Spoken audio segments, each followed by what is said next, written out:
Hi, listeners. This is Glenn with Infants on Thrones. Just wanted to let you know I am re-releasing today an interview that I did last year. This was released in February of 2021, an interview with Steve Urquhart, who was the founder of the Divine Assembly, which was recently featured in Rolling Stone magazine. And so I thought there might be people out there who's looking to find out a little bit more about Steve, who he is, what he's done. And so here you go. Here's 4 hours where Steve talks about who he is, what he's done, and this amazing perspective that he has on life. We'll leave it at that and get to the interview. Thank you for tuning in to Infants on Thrones.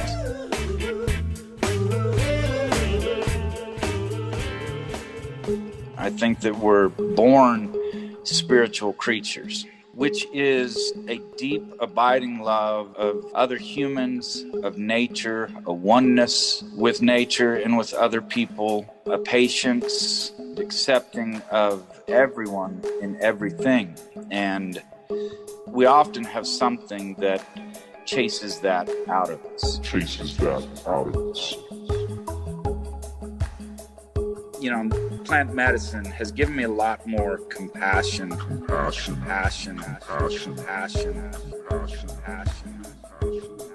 We start to see our own mortality.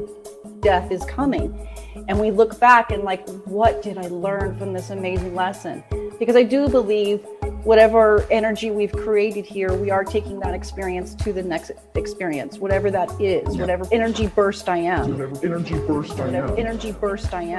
I only realized in the last 2 years that I've been sexist as fuck.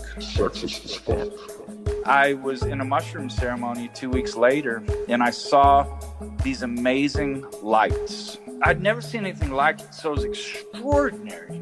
But then I realized that it was familiar, that I knew exactly what it was.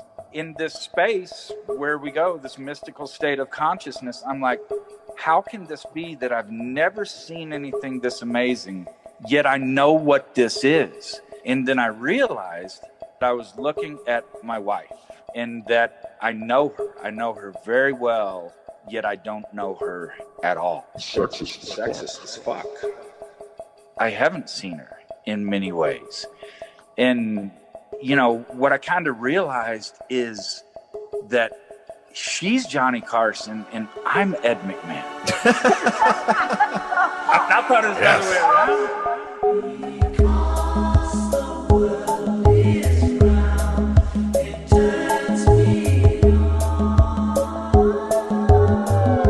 This is Infants on Thrones. Baby steps. You want someone to preach to? The philosophies of men. I like magical toys. You want religion, do you? Mingled with humor. I don't believe in them. There will be many willing to preach to you the philosophies of men mingled with humor. We are evolving. Baby steps. You can buy anything in this world of money.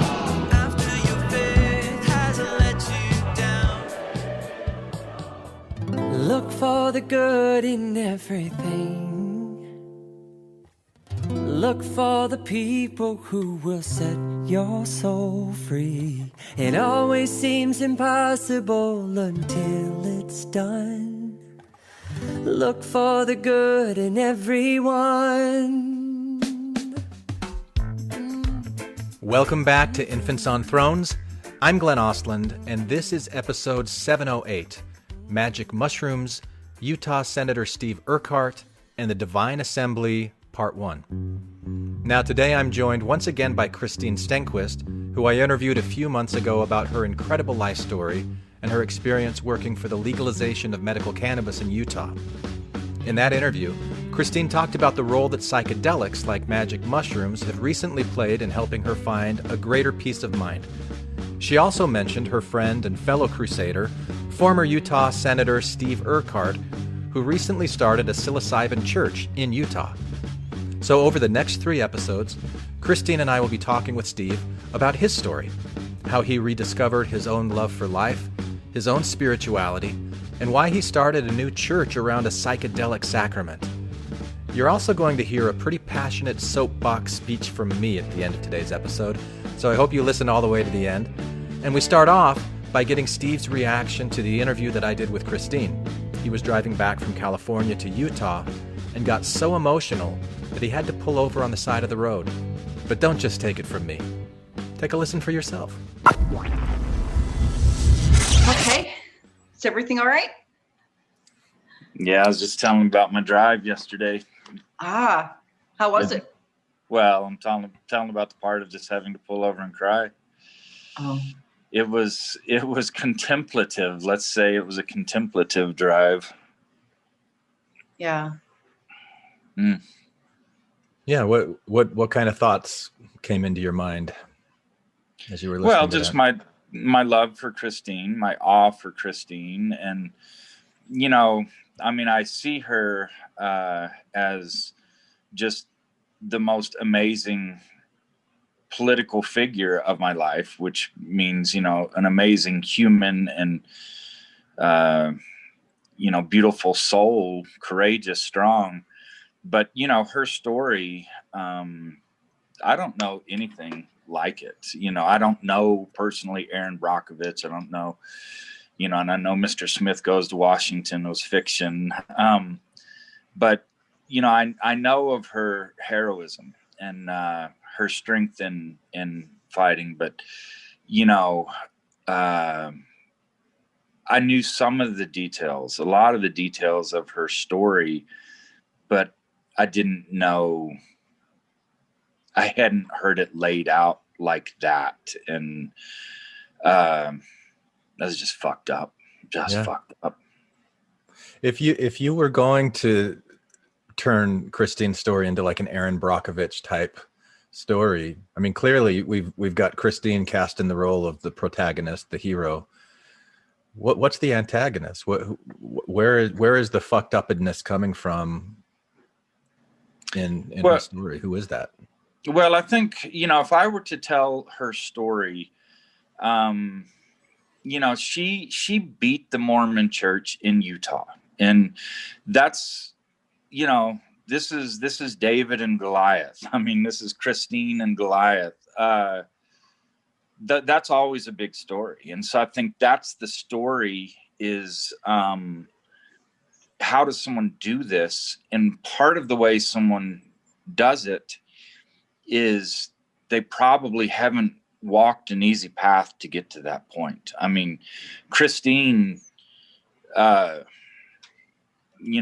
been in the depths of hell, has faced just the ugliness of life and survived it. And so, I guess that's a big part of the story. Cause I've looked at Christine. I'm like, how does she do this? How does she? And now I know a little more how and why, because after what she lived, Mormon church isn't going to scare her.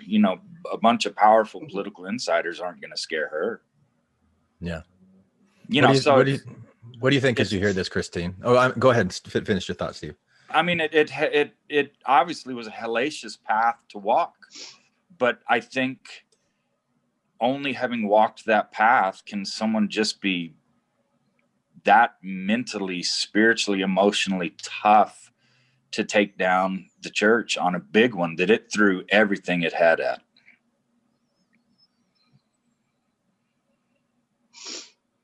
So my question to you, Christine, how do you respond when you hear Steve saying that?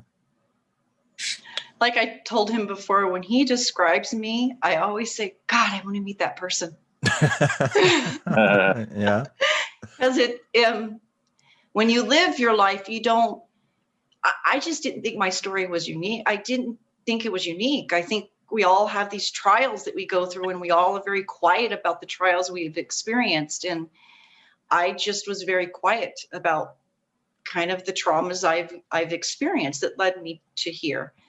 And it wasn't till going up against such an entity as powerful as the LDS Church, but also the government, the legislative body, the people that empower in my state, the people that run the health departments, that run our agriculture, like going up against people that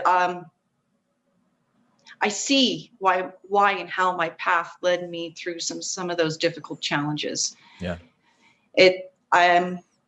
I think if I had a blessed life where I didn't have trials and tribulations, I would have given up the first time a legislator said, "Oh, that's nice, little girl."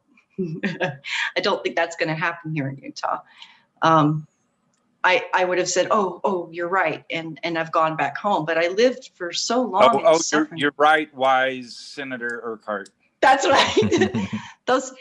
I did say that to Senator Urquhart. You know, I think that this is the path we were going. Before I got on this call, I was on a call with some allies who were with me, and we were talking about the two entities that are at odds messaging wise in our community. And it is the government and those who want to do incremental steps and those who want to do what's right. And I very much reside in the sphere of those who want to do what's right. I don't think we should trickle bliss and happiness and comfort to people at the profit of corporations and power and those that are pulling the puppet strings. And that's what I saw the LDS Church is trickling happiness. I feel like that with religion, though, is that they trickle out happiness and bliss. If you do this precept, if you do this concept and learn this principle, you will attain this forever after, but only when you die. And I just don't believe that that's the way it should be. I think we should be doing what's right. And that's why I kept fighting. I just kept fighting, that's what's right. Yeah. You know, and so back to your question of how to tell the story, I think I'd, show the specifics of Christine beating the Mormon Church, and then just kind of do a massive flashback of what makes someone this courageous, this strong, this tough. Yeah. Because I'll be honest, I didn't have those feelings about the church. I like Steve, I'm a convert. And so I was like 10 years old when I came to the church. It was my mother's faith, and she has a history and deep roots in Utah. She was born in Ogden. When I was 10, I was introduced to the church, and I always felt I was spiritual as a kid too. Because I used to ask my dad why we didn't go to church or when we would go. And then he made sure we went. You know, we were always going on the important holidays, Christmas and Easter. But he wasn't a very spiritual guy. And so being the only girl being raised by a cop and my brother, I think I was just more sensitive. So when I was introduced to the church, it appealed to me, this family is forever kind of concept. And I really cleaved to it. I wanted this. And when I moved to Utah and saw kind of up close and personal with the church, it's not the marketing that I was shown as a kid growing up in the 70s and the 80s about what the church looked like. So it changed for me. I started to see the church as a power, another puppet master over people, just like politics was. And that's really when I developed a disdain for the role that they play in people's lives, you know? Yeah. Well, Steve, Christine mentioned a couple of things. One, that you were a convert, and then she also talked about the spiritual appeal of the teachings of the Mormon Church when she was a convert. And I know that's something that you want to talk about, Steve, is spirituality. And right. I didn't know that you were a convert. So, but before we really set up the Mormon Church as the big bad guy, because I know, both of you have fought against the Mormon Church in political arenas and won in the state of Utah, which is amazing. But so let's set that up. How did it get to that point? How did you get involved in the Mormon Church to start off with, Steve? And what was your relationship with it? So Christine and I joined at the same age. I was 10, she was 10, 11. And you were in Texas? Yeah, I was in Houston. Hmm. So, my family was dysfunctional, and just really bad at communication, as in not even ever trying. And so, my parents hated each other by the time I was born. My father found the love of his life the year I was born, and it was not my mother. And so they, my parents, they didn't get divorced until I went away to college, because Wow, that's a long they time thought to they were, live like that. yeah, and he wasn't around much. And my first day of school, my senior year, I got in a fight, and he wanted to parent. And at that point, my brother he had just gone away to college, my just older than me brother. And without that buffer, my dad and I didn't know what to do with each other. And so he wanted to father that day. And I just told him, I said, you know what, I think you need to move. You just need to get out of here. And to his credit, he did. So let me see if I can get the timeline straight. And by the way, Christine, feel free to jump in at any point. I mean, we're having a free conversation here. You don't need to be respectful and defer to me or anything. Okay. So your parents started having issues. They hated each other when you were born. Your dad found the love of his life. You joined the Mormon church when you were 10. Fill me in on what happened between your mom and dad and your family from age 0 to age 10. Was it your mom that joined the church, your dad that joined the church? Well, how did that happen? I'm first telling you the lack of communication. So they got divorced when I went away to college. And so I came home for Thanksgiving, and I'm like, where's dad? And so my brother, or no, I didn't. So just my brother was there. And so a girlfriend and he was asleep. We came in, and we got some warm water, and we were putting his hand in the warm water, just the old method, see if he would pee his bed. And so Did you do that to your dad? No, to my brother. Oh, to your brother. Okay. And so he just said, look, take Susan home and come back. And I'm like, whoa, that's pretty grumpy. And he said, just take her home, come back. So, I came back home. I'm like, what? And he said, Mom and Dad got divorced. And when you went away to college. And I'm like, oh. And he's like, yeah, see you in the morning. So that's were they living in the same house that whole time? No. I mean, he was episodically there, just kind of. I imagine during this we'll talk about Dad. He's someone who he tried his best. Well, here's the thing. He's a lot like me, or I've realized with a lot of my mess as I left the Mormon church, I'm a lot like him. So I didn't understand him until I started to fall apart. And it gave me, plant medicine has given me a lot more compassion for him. He was a mess. I mean, he was a moron genius, and just had a lot of demons. So anyways, that's the backdrop is, they didn't like each other. They were dysfunctional, both, I think, very sad and depressed. And then my 19-year-old brother killed himself when I was 6. And so that really rocked things further. I think my mom crawled in the grave with him in a lot of ways. And so we obviously needed something. They realized that they were failing as parents. And, along came some neighbors who my brother and I really liked. They were athletes. We were athletes, and they were Mormon, and they were stable, and they started inviting us to their church. And the thing that got me is, so I have a photographic memory. And so they had the blazer chart, and we were kind of poor. We didn't have shit. And so they had this beautiful blazer chart with these cool buttons that you could put on it.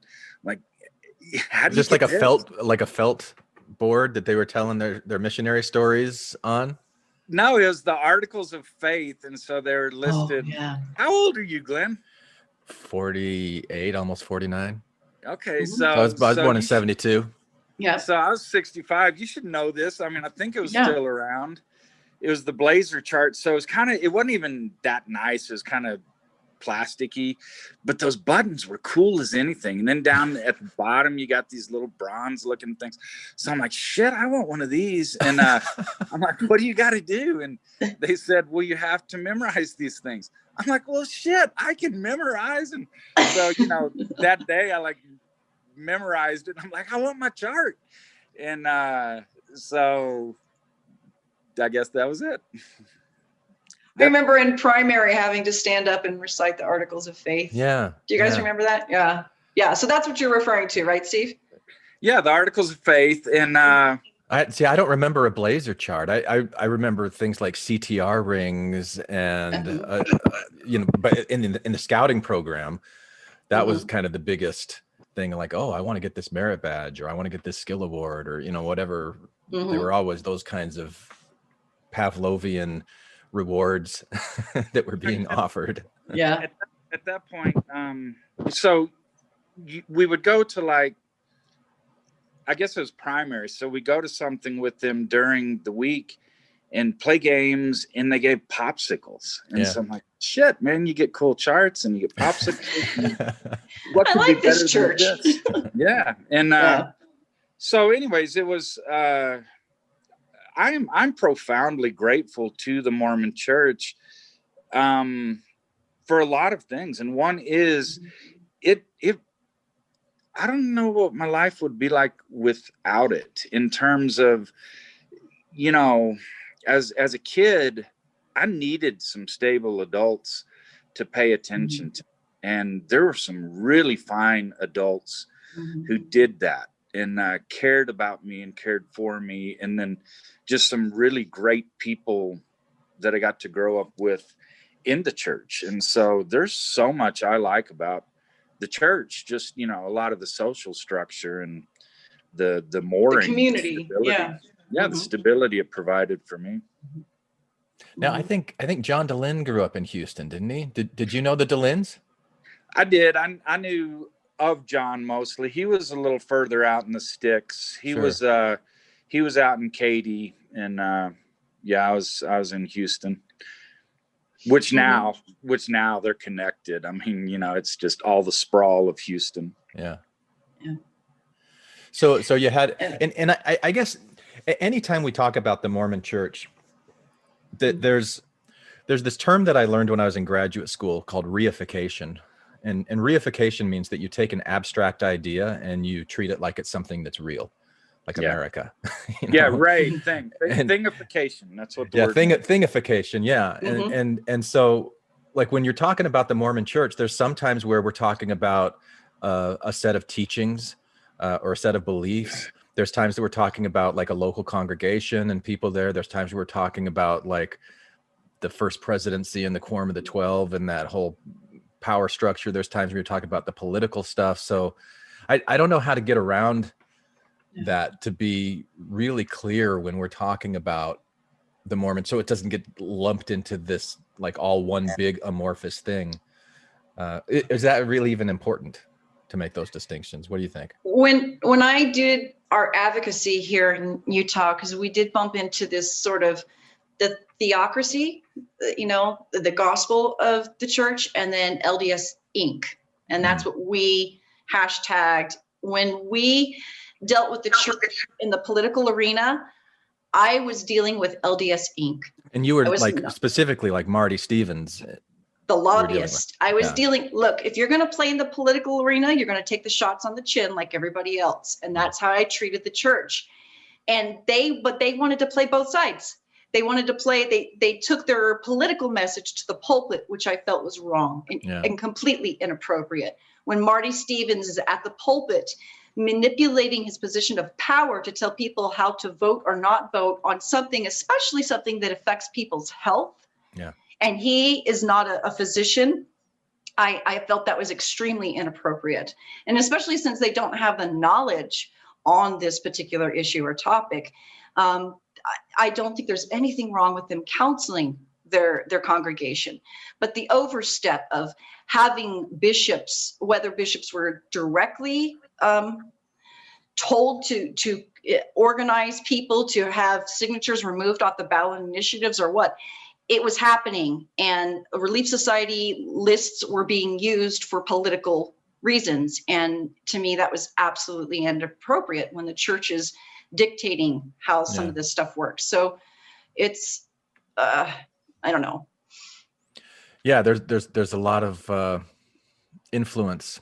but that was the then there was the other side that Steve talks about that I feel, and I had a wonderful ward that I grew up in.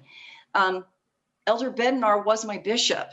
He was my stake president. I grew up in Fayetteville, Arkansas during those really my years in Mutual, and where I found some really strong bonds. And like Steve, I don't know where I would have been in high school if I hadn't had that. I didn't get caught up in drugs and drinking and being promiscuous, or it just wasn't part of my world.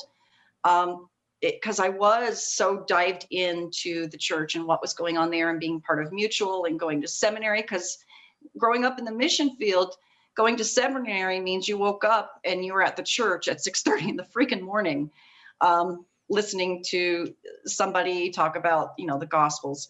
So there was a dedication for me as a teen towards the church that I think I appreciated when I was young, because I think it did keep me a little safe from some situations. Well, and let's talk about the spirituality part of this too, because Steve, like your appeal to the Mormon Church, you mentioned the charts, the popsicles, but when we talked yesterday, you also said that as a kid you were very spiritual, and so in this unbalanced family environment that you're describing, what was that like? So, that's something that I look back in retrospect as an adult and recognize my innate spirituality. And what it was at the time was just being human. I think that we're born spiritual creatures, and we often have something that chases that out of us. And for me, I really do think it was the Mormon Church that chased it away. When you say spiritual, like what can you give me some examples so that I can know like what you mean when you're using that word spiritual? Yeah, it's something that I'm just now starting to reclaim, which is a love, a deep, abiding love of other humans, of nature, a oneness with nature and with other people, a patience for other people. I really was a loving kid, accepting of everyone and everything. Just feeling great compassion for people who are struggling. And then when I'm 10, I adopted a paradigm that I really don't think is very loving, which is interesting because I dig Mormons. I really dig ex-Mormons. And so there clearly are some good teachings there. I think that Mormons really are good people. But the doctrine, it's pretty fucked up.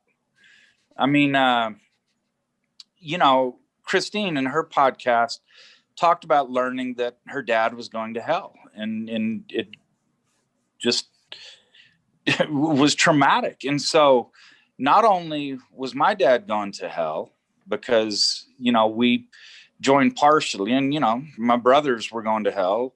One brother joined and my mother, and, it was pretty clear teaching then that suicide, you had screwed up your probationary period and he was going to hell. Right. And so, what am I clinging to? I'm in the sea drowning, so I'm clinging to a buoy that's telling me people around me are going to hell. And I'm in Houston. I'm like one of very few Mormon kids in my school growing up, every grade level. Well, they're all going to hell. Well, no, they have the chance in the afterlife, blah, blah, blah, blah. But, everyone around me is on the wrong path. It is such an arrogant,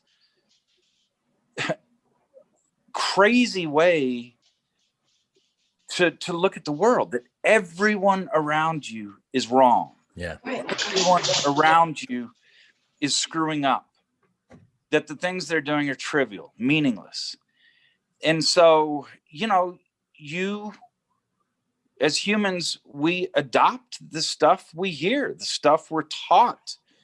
And so, I lost that love for everyone and everything around me because it was all wrong, right? I mean, even this earth itself, we're taught that it used to be awesome, but now it's in degraded, fallen state. And, and then the bit about if you're going to go to heaven, if you're going to get your reward, it's not really about being a good person. It's about doing certain things, not doing other things. And, you drink a Dr. Pepper and, well, you might not go. And all of these crazy rules and rituals. And so, now dogma to me is anathema. I just can't stand it. Anytime anyone wants to suggest that I live according to their dogma, I just have this visceral reaction against it. Yeah. Yeah. I find it really ironic. I mean, there's several things about the teachings in the Mormon church that I found ironic, but probably the biggest is the story of the Rameumptom in the Book of Mormon with the Zoramites. I mean, here's this story that was written into a Book of Mormon, probably 1830 by Joseph Smith, about this group of people that used to get up on this, that stand behind a pulpit and that brag about how we are the most chosen of all the people. Thank you, God, for making us better than everybody else around us. And, they're wearing all the best clothes. They're driving all the best cars. I mean, they weren't driving cars back then, but they would have been, those Zoramites would have been in their Mercedes and, absolutely. And you fast forward from 1830 to Salt Lake today. I mean, you've got that Rameumptom in every single chapel, and you've got that attitude that that was one of the things that really turned me off about the Mormon church as well, Steve, is like, I don't want to be conditioned it's not even every Sunday. It's like every single day where I'm reading scriptures and doing prayers and this, to think that I'm better than other people around me. I just got so sick and tired of that. That's hard to get out of. Like once, like recognizing that was in me and going, I don't want that in me anymore. That's a hard one. That's a lifetime battle. The standard is to be perfect. Humans aren't perfect. So gives us all of this guilt. I think that, it's tough, almost impossible to live the religion and be fully human. I think that it just bashes out the humanity and replaces it with shame. Well, with shame and delusion. I mean, it's really, really sad. And I think that's part of the reason why ex-Mormons are just some of my very favorite people, because, okay, we grew up in a cult. We have the commonality of that. And then we, figured out some escape route. But then, to look back, there are different kinds of folks who, different stages, maybe ways people get out of the church. And some of it is they just stop going, but they're still very Mormon in all of their thoughts, all of their thinking. They look for some other form of dogma that they can adhere to. Then there are folks who they still are very worried about what the Mormon church thinks about them, what they're doing. But then, there's a point where there's, for a lot of folks, reflection where people are like, God, I thought some really crazy things that led me to be bad in a lot of ways. I need to heal. I need to heal people around me. And, I like people who have walked a hard path, and anyone who's done that, they've walked a long and hard path. I mean, I'll give you mine. I only realized in the last 2 years that I've been sexist as fuck. Very patriarchal, misogynistic. Now, I would have denied that. I would have pointed to different things. No, what do you mean? But I did not see or value women. And it just feels so awful to admit, but that's a personal failing, but also that's ingrained, that's taught. I mean, the role of men and women in the church, it is not the same. And I think no one would say it's the same. And I think it's clearly fact that one of those roles is superior than the other. Yeah. In what ways? Can you get a little bit specific about your particular flavor of misogyny? Yeah, I mean, not too long ago, a couple months ago, I was listing my favorite 10 albums, my favorite 10 books. They were all men. I mean, all 20 for 20. And so it's just things like that where I'm like, I have nothing against Chrissy Hine. I have nothing, against Stevie Nicks. I have nothing against, but all my attention went to men. I think men have the valuable things to say, the valuable insights. Well, no, that's nothing against women.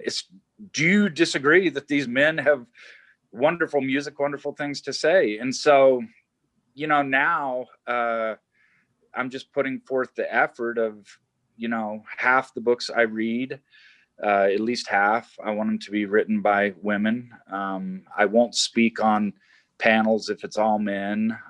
So I'm just trying to see the world better and less misogynistically. Well, I'm glad we have Christine here, and I didn't even do that on purpose. No.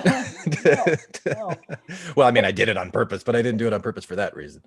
But it's true what Steve is saying, and I think it's a global thing. Though we don't respect the divine feminine, and we have men have written history that women are here to serve, and that's definitely not what the divine tells me.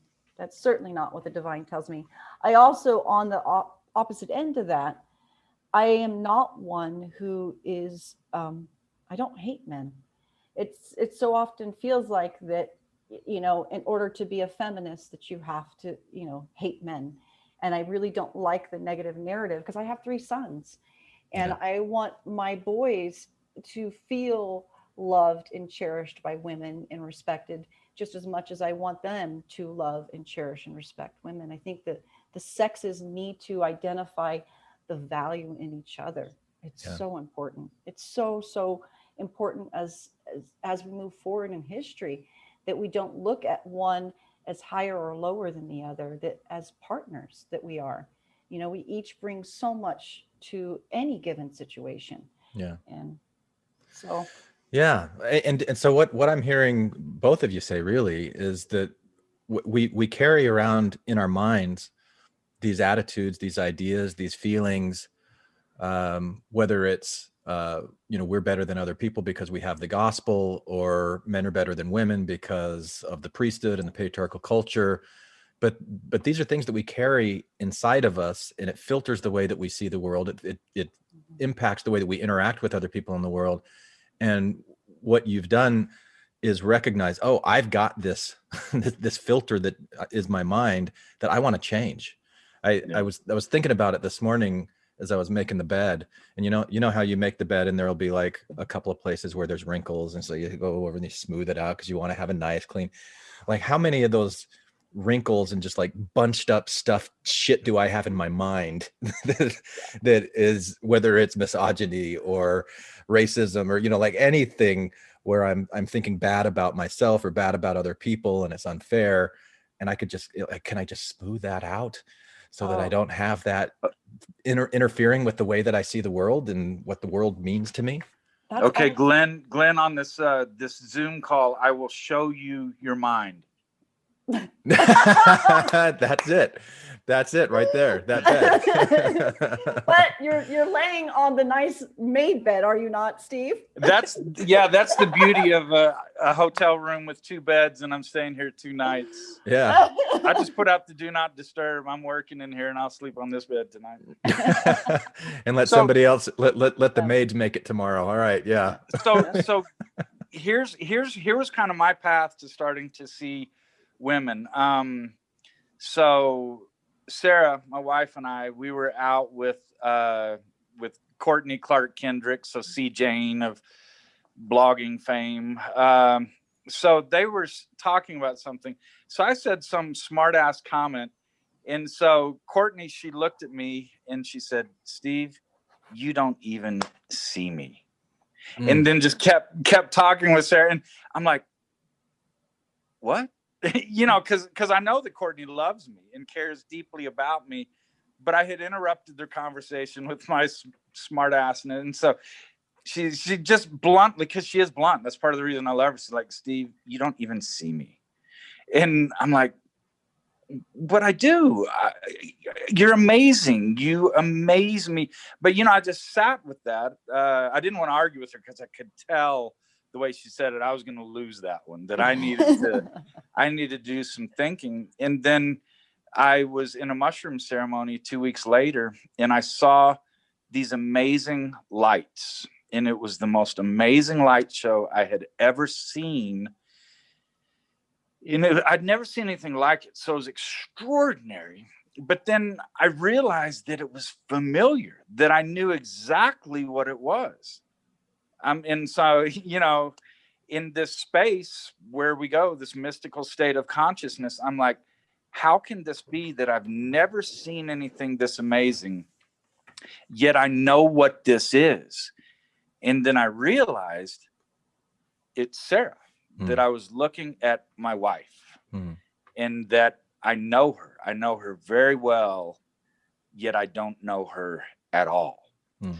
And, this is in the last 2 years. And so, I came home and someone drove me home, and I was still kind of in the medicine. And so she loves when she gets secondhand smoke when I'm in the medicine.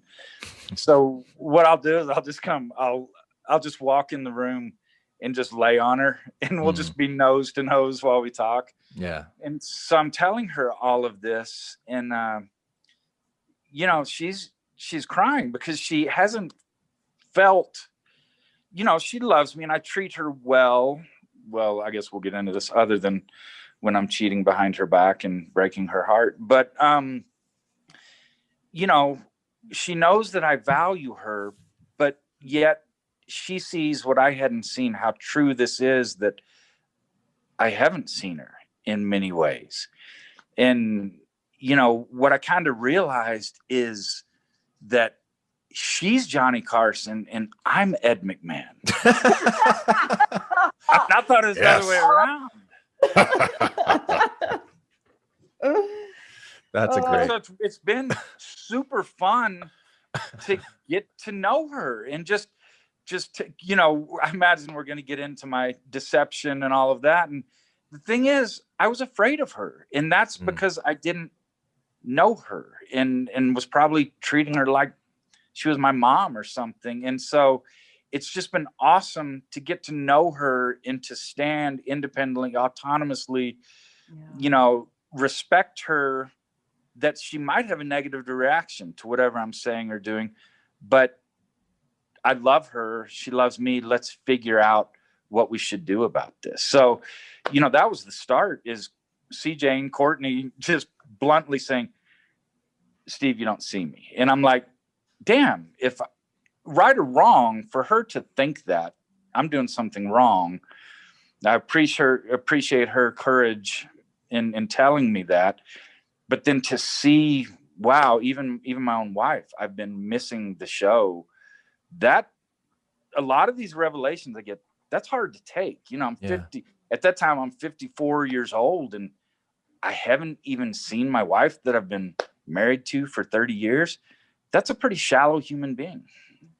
But Steve and I had talked about this. I think, honestly, this is something that happens to all of us human beings. Yeah. We get told what is priority and what is important, and we aren't told and encouraged to have deeper connection with ourselves. Or so much emphasis, at least for me, was my role in my existence in life was to support my priesthood holder, my husband. That's the whole reason why I was alive. There was no emphasis on my bliss and happiness and what that really means. And when you find that yourself, then you get to really connect with other people. And Steve, I think none of us put our all into those connections because we're dragged from thing to thing. This is important. This is important. You got to pay attention to this, and don't forget about this. And are you being the best dad? Are you being the best employee? Are you being the best coworker? You have all these titles and labels that are put on you that you have expectations to live up to. I can see very easily how human beings get distracted and lost into what is important. I think that's why we grasp towards religion and spirituality and finding that source in us that can ground us again. So we find those deeper connections. Because I think as we age in life, and maybe those who are gifted to understand this younger, we start to see our own mortality. Yeah. We see that death is coming. And we look back and like, what did I learn from this amazing lesson? Because I do believe whatever energy we've created here, we are taking that experience to the next experience, whatever that is, whatever energy burst I am. And we get reflective about this. We get reflective. Yeah. So playing off of that, back to your question, Glenn, of what does it mean to be spiritual? Yeah. What do I mean when I say it killed my spirituality? It's the word that Christine used there, deeper, depth. I think to be spiritual, it just means that when the universe sings, we vibrate. That we pick up on that vibration, we vibrate with the universe. And obviously, I wasn't vibrating with C. Jane, who is amazing. I wasn't vibrating with my wife, who is tremendous. I wasn't vibrating probably with any woman on the planet.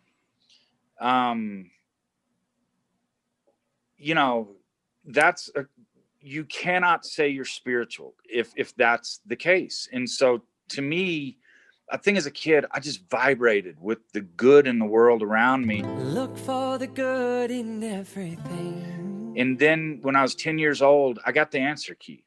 Look for the people who will set your soul free. Mormonism has all the answers. Now, it's completely false. You don't have the answer to anything. It always seems impossible until it's done. But I stopped asking questions.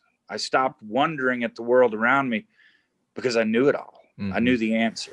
Look for the good in everyone. I think as a kid, I just vibrated with the good in the world around me. And then when I was 10 years old, I got the answer key. Mormonism has all the answers. Now, it's completely false. You don't have the answer to anything. But I stopped asking questions. I stopped wondering at the world around me because I knew it all. I knew the answer. And so, I compare my childhood experiences to people around me. I mean, Christine, just, how, sorry for the summary, Christine, but how fucked up aspects of your childhood were. And, friends we have in common, Christine, their stories. I'm just like, God, I didn't have that. But I think part of my deal is I have serious anxiety, and that amplifies everything.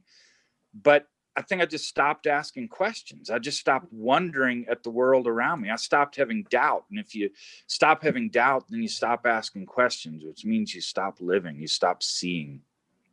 You stop losing that critical thinking skill. And that's what I really dislike about the religion or dogma in general. But I can only relate to this particular religion is they did all the thinking for you. Food prepping. I mean, every aspect, when you should have family home evening, what you should eat. I mean, this is a full contact religion. Like, this is all in kind of thing. And it does remove your identity. It's very weird. Here in Utah, we have a place called Happy Valley, us locals call, and it's Utah County. It's got some weirdness there. And I think a lot of it has to do with keeping up, what I call the term keeping up with the Smiths. Everybody's trying to be Joseph and Emma Smith, and they are fucking weird. They don't even know how toxic they are to each other, and their business practices and everything. And this is supposedly the land of the most righteous, the one true church. Listen, people are listening. This ain't it. And if you want what's going on here in Utah politics to be worldly, you might want to rethink that. You just might want to, because people are fallible. And this organization is made up of fallible human beings who come from all kinds of deceptive, weird backgrounds and lives, trying to make something. And they're profiting off of people like me, like Steve, like others who have come from broken homes. We pay our 10% thinking this church is going to have all the answers to our salvation and we'll never have to think again. And that's just lazy. And you don't get out of being a human being doing that. You have to put forth some effort. That's just what it means to be human. And that's why I get frustrated with religion, with politics. When you're looking to your neighbor or your bishop to make your life decisions for you, why are you breathing? What? So I'll tell you one of the great missionary moments of my life. I went on a Mormon mission to Brazil, and I thought, I'm teaching all these strangers about the gospel. I'm gonna talk about the church to my dad when I get home. So, I remember go home. He's sitting in the front yard smoking a cigar. I'm like, Dad, I want to talk to you about something meaningful to me. And so, I tell him about the church, and he's just listening. And he said, son, you seem reluctant to talk to me about the concept of God talking to a man. And I said, well, yeah, I'm just, worried that you might think it's weird or something. He says, oh, no. He says, I absolutely believe it. I see it every day. I see people that God talks to and tells them things. So I believe it happens. He said, but from what I can tell, he tells them some awfully fucked up shit. And so I said, you want to go see the Astros play? He said, yeah, it'd be a good idea. But, I think that's the problem with a lot of people. If God talks to them, he's going to tell them some fucked up shit, because he's going to tell them whatever they already think, right? Whatever they think is right, he's going to confirm that. And so, again, there's not the introspection. There's not the questioning. So there's not the growth. There's not the insight. Yeah. So what do you think do you think that's really God talking to people? Of course not. What do you think it is? I think it's dogma that, we want some external force to give us the answer key, to tell us what's right and wrong. And I don't want to discount that there might be something beyond our understanding, beyond us. But my spiritual journey, which that's the way, I can interpret the universe around me, is I find God when I look inside. I think that, anytime I'm frustrated in traffic or in a line or something, my new mantra is I'll just mutter to myself, 8 billion gods. And, Yeah. As quirky as the gods on Olympus. But, I think we all have. Do you mean that by that each person is their own God internally? Is that what you mean by that? Is a God. I mean, I think that is the way that when I'm at my best, that's how I see people. And that's how I want to see people. That each person is an expression of divinity. Of the divine. Gotcha. And every person is divine and is worthy. That I want to worship the people around me, get to know them and feel them and understand them. So for me, that's the spiritual journey, is looking within and getting rid of the bad, which makes room for the good, and just learning to see the world around me, learning to vibrate with the good in the world around me. To me, that's divinity. Yeah, I'm glad you brought it back to the vibration thing that you brought up before, because when you were talking about these women that were around you that you just didn't see them, you weren't aware of them. You said something like, when the universe vibrates, you want to vibrate with it. Mm-hmm. But you're always like with whatever anxious thoughts or fears or judgments or things like that we have, that we carry around in our minds, kind of cloud us from really connecting with other people the way that they're vibing or vibrating or whatever you want to say, the way that they're being.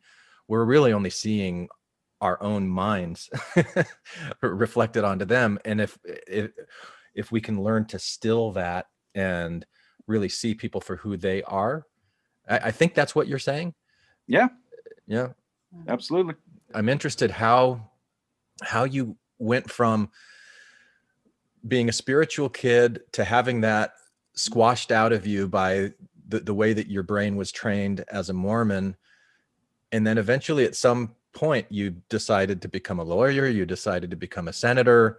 Yeah, let's take it back to college. All kinds of these experiences that eventually brought you to this place of ayahuasca and mushrooms. And I keep thinking, so I do want to say this before I turn it back over to you. When I first met a shaman about 2 or 3 years ago, and he was doing this kind of vetting interview to see if I was, if I could join the circle that they were going to be doing the ceremony, or if I was, I don't know, just a Yahoo. I don't know really what he was checking, but he told me that if I went and I did this, what I was basically going to do was I was going to be a surgeon on my own heart, on my own mind. And whatever things I wanted to fix about myself, I was going to be the one who was doing it. And that was what this introspective journey was. I was thinking about that as you were talking about your experience, seeing the lights and recognizing, oh, that's your wife, Sarah.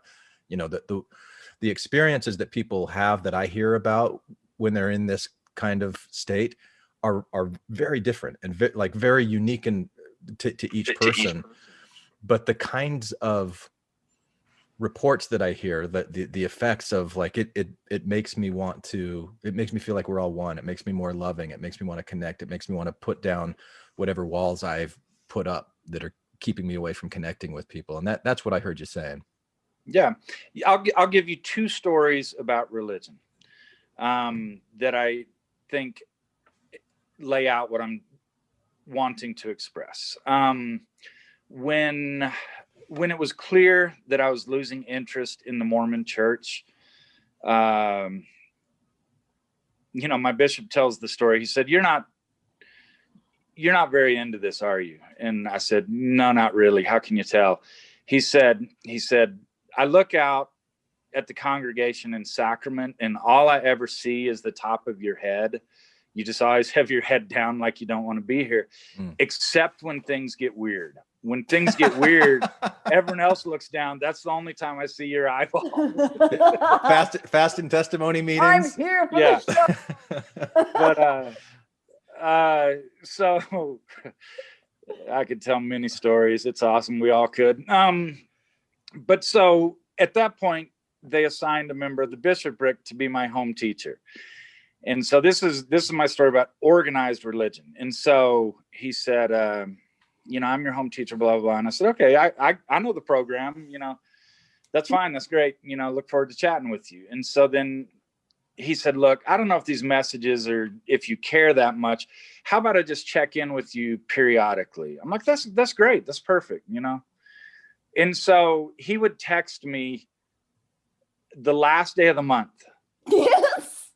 How you doing? I mean, even though it was just text home teaching, he had to check that box. So the last day of every month, it was awesome. I'd wake up and I'd tell Sarah, I said, I'm going to get the text today. So I'd get, how you guys doing? Oh, I'm like, doing great. You can check that box. So to me, that's what organized religion comes down to. It's checking boxes. Yeah. See, I left before the smartphones and the texting and being able to home teach through texting. I never had that experience. That would have been awesome. Just shoot them a text, check off the box. Man, I would have been 100% that way. But that's so beautiful that it was even with the text, it was the last day of them. How you doing? Yeah. Like, hey, your concern is what gets me through. I really appreciate it. So okay, here is that versus true religion. I'm in an ayahuasca ceremony, which I supplemented with 4 grams of mushrooms. Whoa. And so yeah, I 4. had launched. And Yeah. so this guide who I really like, Giancarlo, I went to him and I said, I'm struggling, buddy. And then he said, what is it? And I said, it's a lot. And that was as articulate as I could be.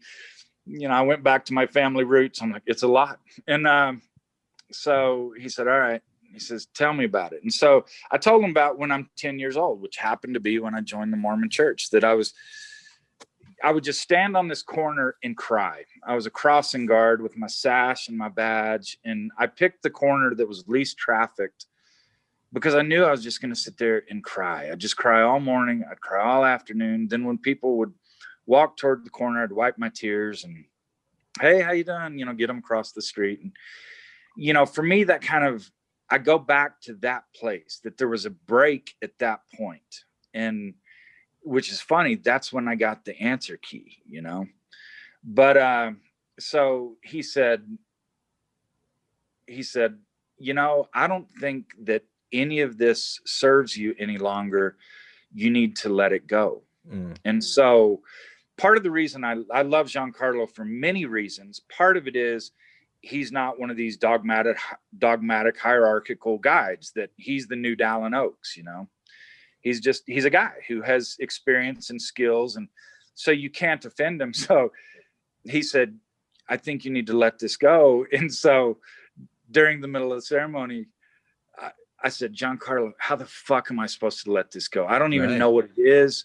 Yeah. Why did this happen? Why was I so alone as a kid? I mean, my brother killed himself. No adult talked to me about it ever. And so he, I love him because he looked at me and he laughed. He said, I don't know. He said, how could I know that? He said, lay back and ask the medicine.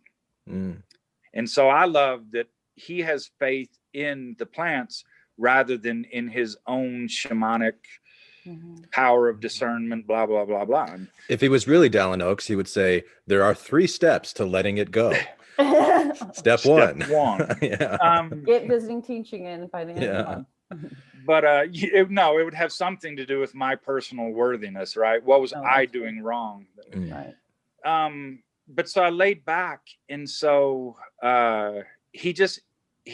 Giancarlo, he buried me. He put, what do you call that Egyptian thing? An ankh on my heavy ankh on my chest, and he's throwing rose petals all over me. And I love the power of suggestion and all this. And so I went back to that place, and I just felt the aloneness. I'd forgotten how alone I felt as a kid, and it hurt, and I was scared and sad, and was in that space for a while. And then I got the answer to it, which was, it just was. Right? I mean, in a sober state of consciousness, a normal state of consciousness, if you look at me and say, Steve, everything about your childhood, it just was. You got to move on, buddy. Yeah. Okay, thanks. But for some reason, that answer, it just moved me forward leaps and bounds, that it just was, and it no longer serves me. Yeah. Now, since then, what I realize is we have these experiences in ceremony, and we're thinking that's the answer. And quite often what it is, that's the portal. And so that door was opened, that my childhood, it just was.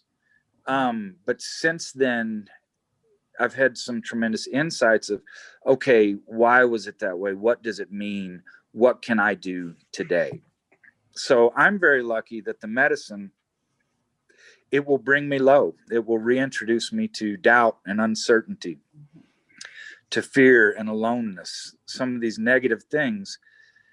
But then it picks me up and encourages me that there's the future. We can do better. And so since then I've had insights in ceremony, but now I'm getting more and more insights because I think I'm vibrating. I'm becoming more human. I'm just figuring some things out and I'm integrating a lot with my wife. I also believe in degrees and skills. So with a professional therapist working through some things. And, to me, religion is so much about healing. And we draw these false lines between spiritual, emotional, physical. Doctor heals the physical, a shrink heals the mind, and maybe religion does something for the soul. I think healing is kind of healing, and the way we silo out these things is somewhat false. And I just love the healing that's going on that I don't think exists in many organized religions. It's just an invitation for me to look within, to fix some things, let some things go, pick up some new habits, and then help other people. Just being better myself, being whole and independent, being present, it allows me to then help others vibrate. I mean, my ability to connect to other people now and meet them where they are and give what they need is just night and day improved. Could you tell me that experience that you had as you're imagining your 10-year-old self as a crossing guard crying, being told that you need to let that go, turning inwards, trying to figure out how to let it go. What is the healing there? Like what is healing about letting go an old memory or an old story or something like that? So it's the way, for me, it is seeing things as they are. So obviously with psychedelics, you can get the lights, the fractals, the dancing bears, the harlequins, and whatever it is, you can get a lot of the craziness. But the value to me is there are aspects that are far more real than reality, because each of us carries this image of reality that isn't true, that isn't accurate. And often those false views hurt us, they limit us. And psychedelics allow us to re-examine some things that we considered absolute fact. So at the beginning, the story I just told you, when Giancarlo invited me to let it go, and I saw myself as this 10-year-old pathetic kid. Before I launched into that, I saw this Polynesian warrior, and he was just glorious, muscle on top of muscle. And just, I went up to him. Sounds like one of the sons of Helaman you were looking at there. He was fierce. Yeah. I want the workout program that the Book of Mormon workout. I want some of those pipes, man. Yeah, I mean, it was just spectacular, awesome. So I just went up to him, and I could not peel my eyes off because he was glorious. I got right up in his grill, and I'm just in awe. And then he sees me, and he just reverences me. He just reveres me, like he is seeing the exact same. Like he is seeing someone so amazing. And I'm like, weird. And then I went into but you felt yourself being viewed by someone else as with that sense of awe. And so you had I didn't know why. That visceral experience. I just knew that he was revering me. Wow. And so I had this experience where I went back when I'm 10, I saw myself on the corner, how alone I was. And so I just, kept saying, I'm not fine. This was not okay. Because I'd always been telling myself, I'm okay. It's fine. I'm fine. This was okay. It wasn't. And so, just realizing that I was this 10-year-old boy in this bad situation, but that I endured it, And so it was, I gained some respect for myself because I really thought I was pathetic, that I was weak, that I was, that I was fucked up. And then I went to the bathroom and I looked in the mirror. Let me see how good you are on journeys. Who was looking back at me, Glenn? Well, I'm going to go with one of the sons of Helaman. Yeah. It was that Polynesian warrior. That was my reflection. Wow. And so, okay, that's psychedelic gibberish, right? For people who haven't been in that mystical state of consciousness. Yeah.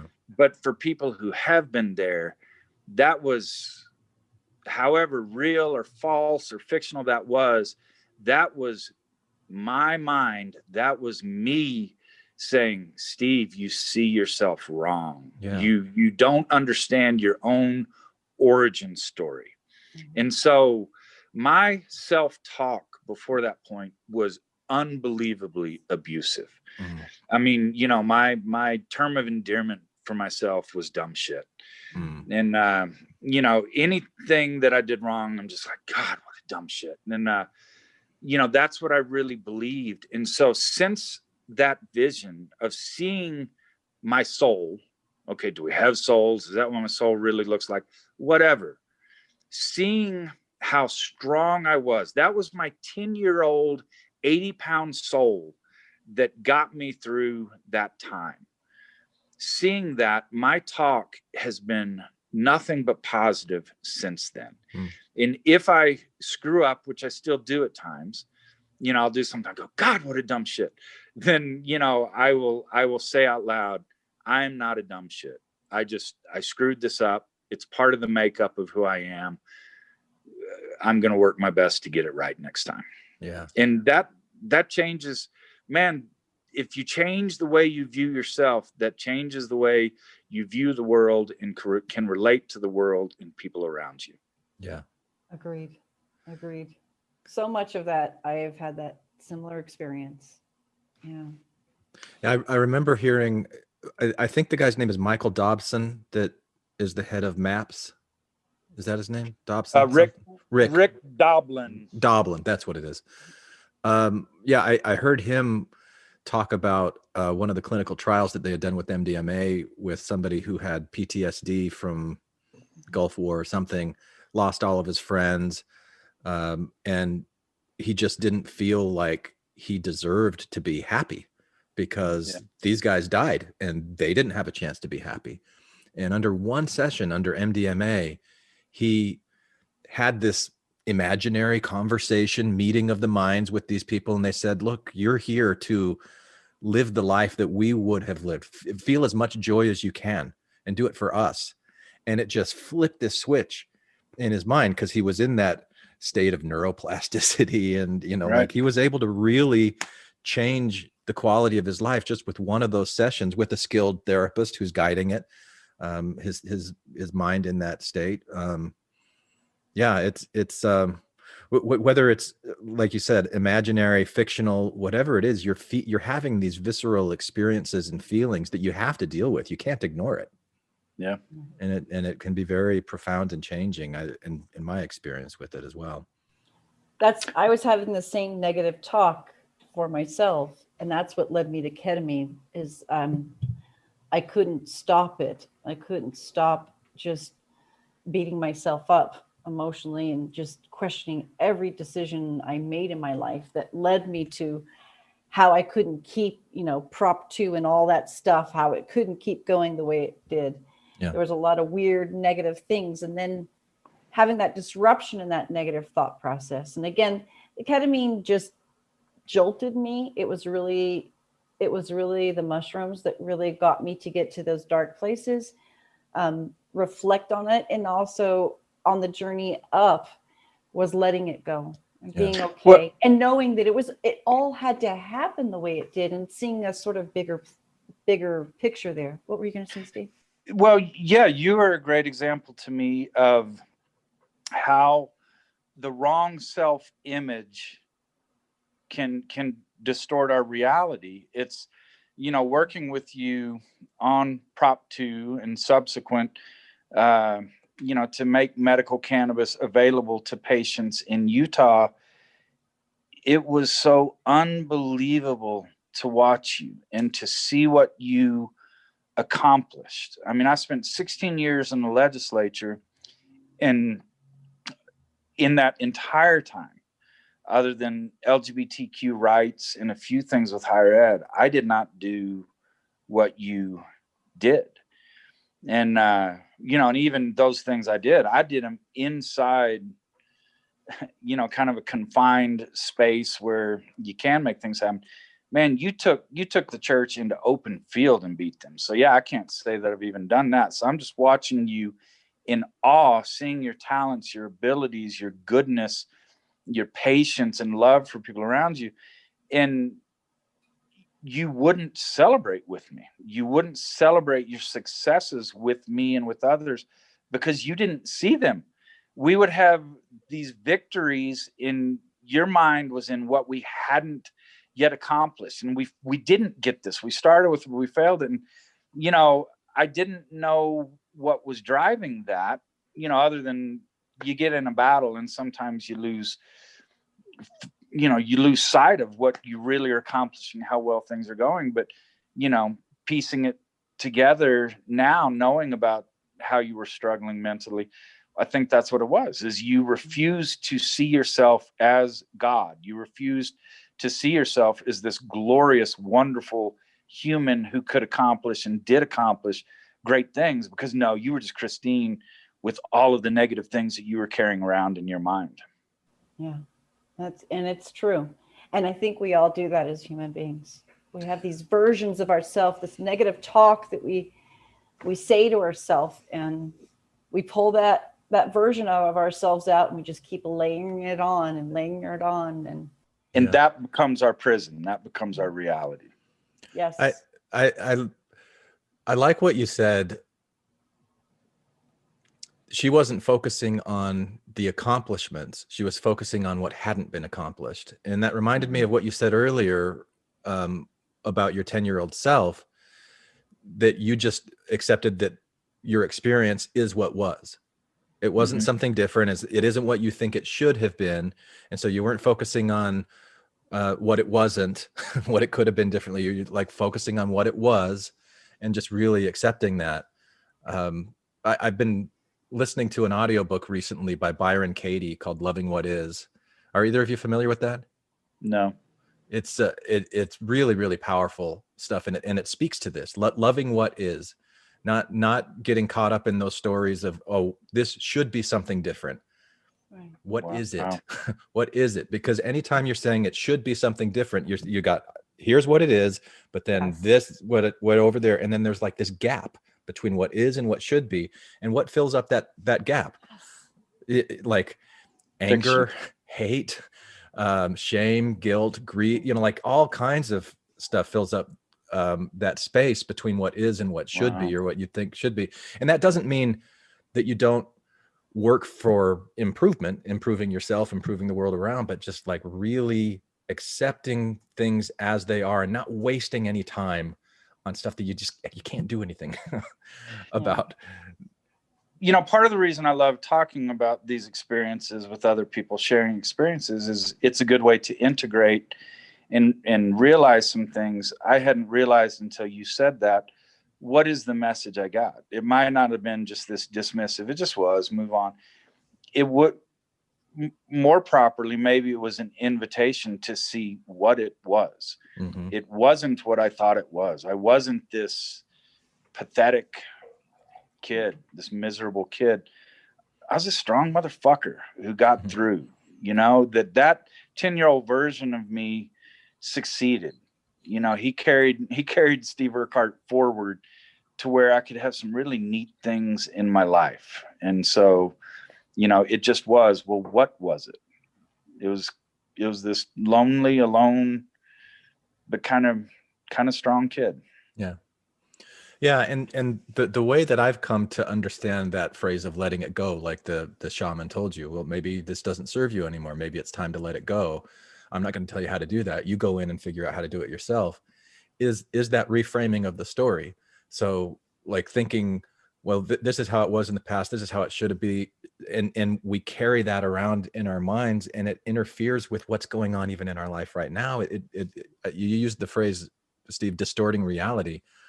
It does. And it's our own thinking. It's our own minds that we're doing that. And this is where I've seen so much value of mushrooms or ayahuasca, or, you know, this getting into that state of neuroplasticity and really going, okay, let's clean this up. Let's make this bed. Let's smooth out the wrinkles.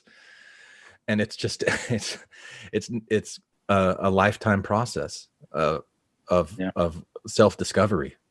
And I hope so. Yeah. Man, I hope it's a lifetime process. When I breathe my last breath, I hope I keep learning and growing all the way to that moment. Yeah.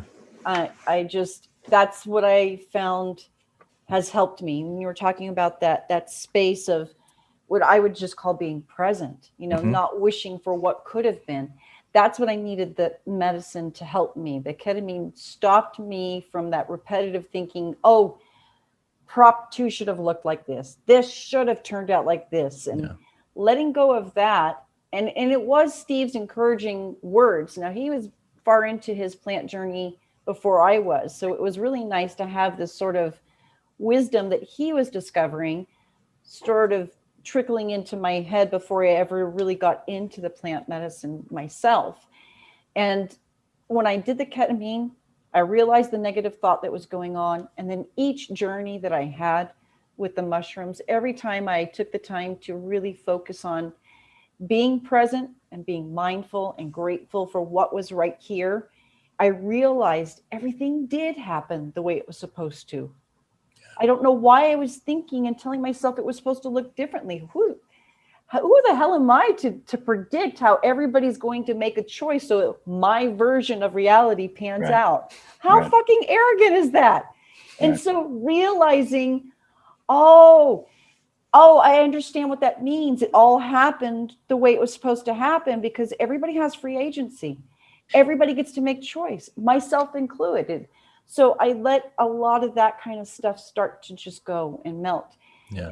And accepting that what is what is. And it's okay. And that is what I mean by spirituality. You're getting into more of a flow state rather than fighting against the universe, thinking you can script the universe, that the universe didn't carry out its proper role. You're in flow state. You're vibrating with the world around you. And that makes you, you know, more aware of the good you're doing, which in turn makes you more aware of, oh, and here's some things I can continue to do. Yeah. And I want to try to let go of something right now, right here, because get it out. When I hear you, Christine, say it's what's supposed to happen, I start filtering that through that Mormon mind of mine that's like, okay, there was an architect God who set out, this is going to happen, then this is going to happen, and so, you know, like when people go, everything happens for a reason, and I roll my eyes because I'm like, oh, you think that there's this big puppet master God that's just moving things around?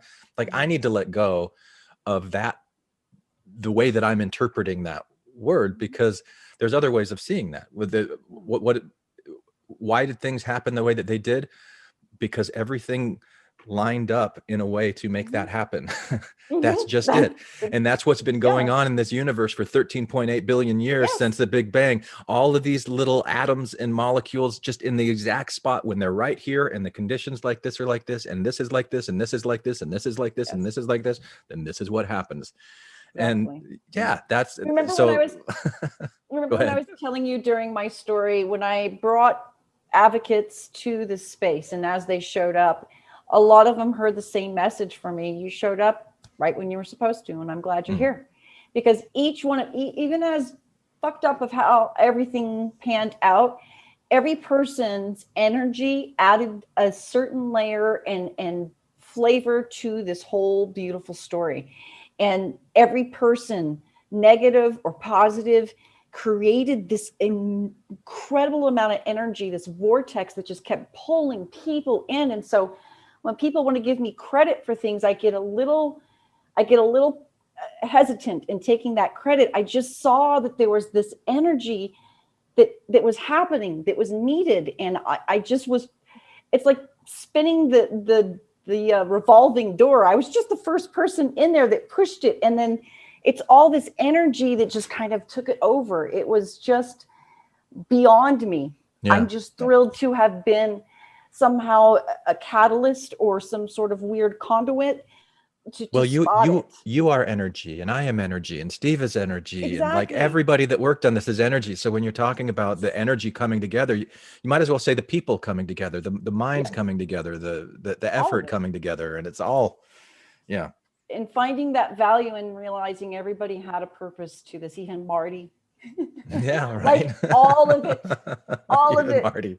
And they all played the role. And I'm just thrilled to be part of this amazing story. And how it unfolds, I don't know, because, you know, decisions will be made tomorrow that I don't even know about today.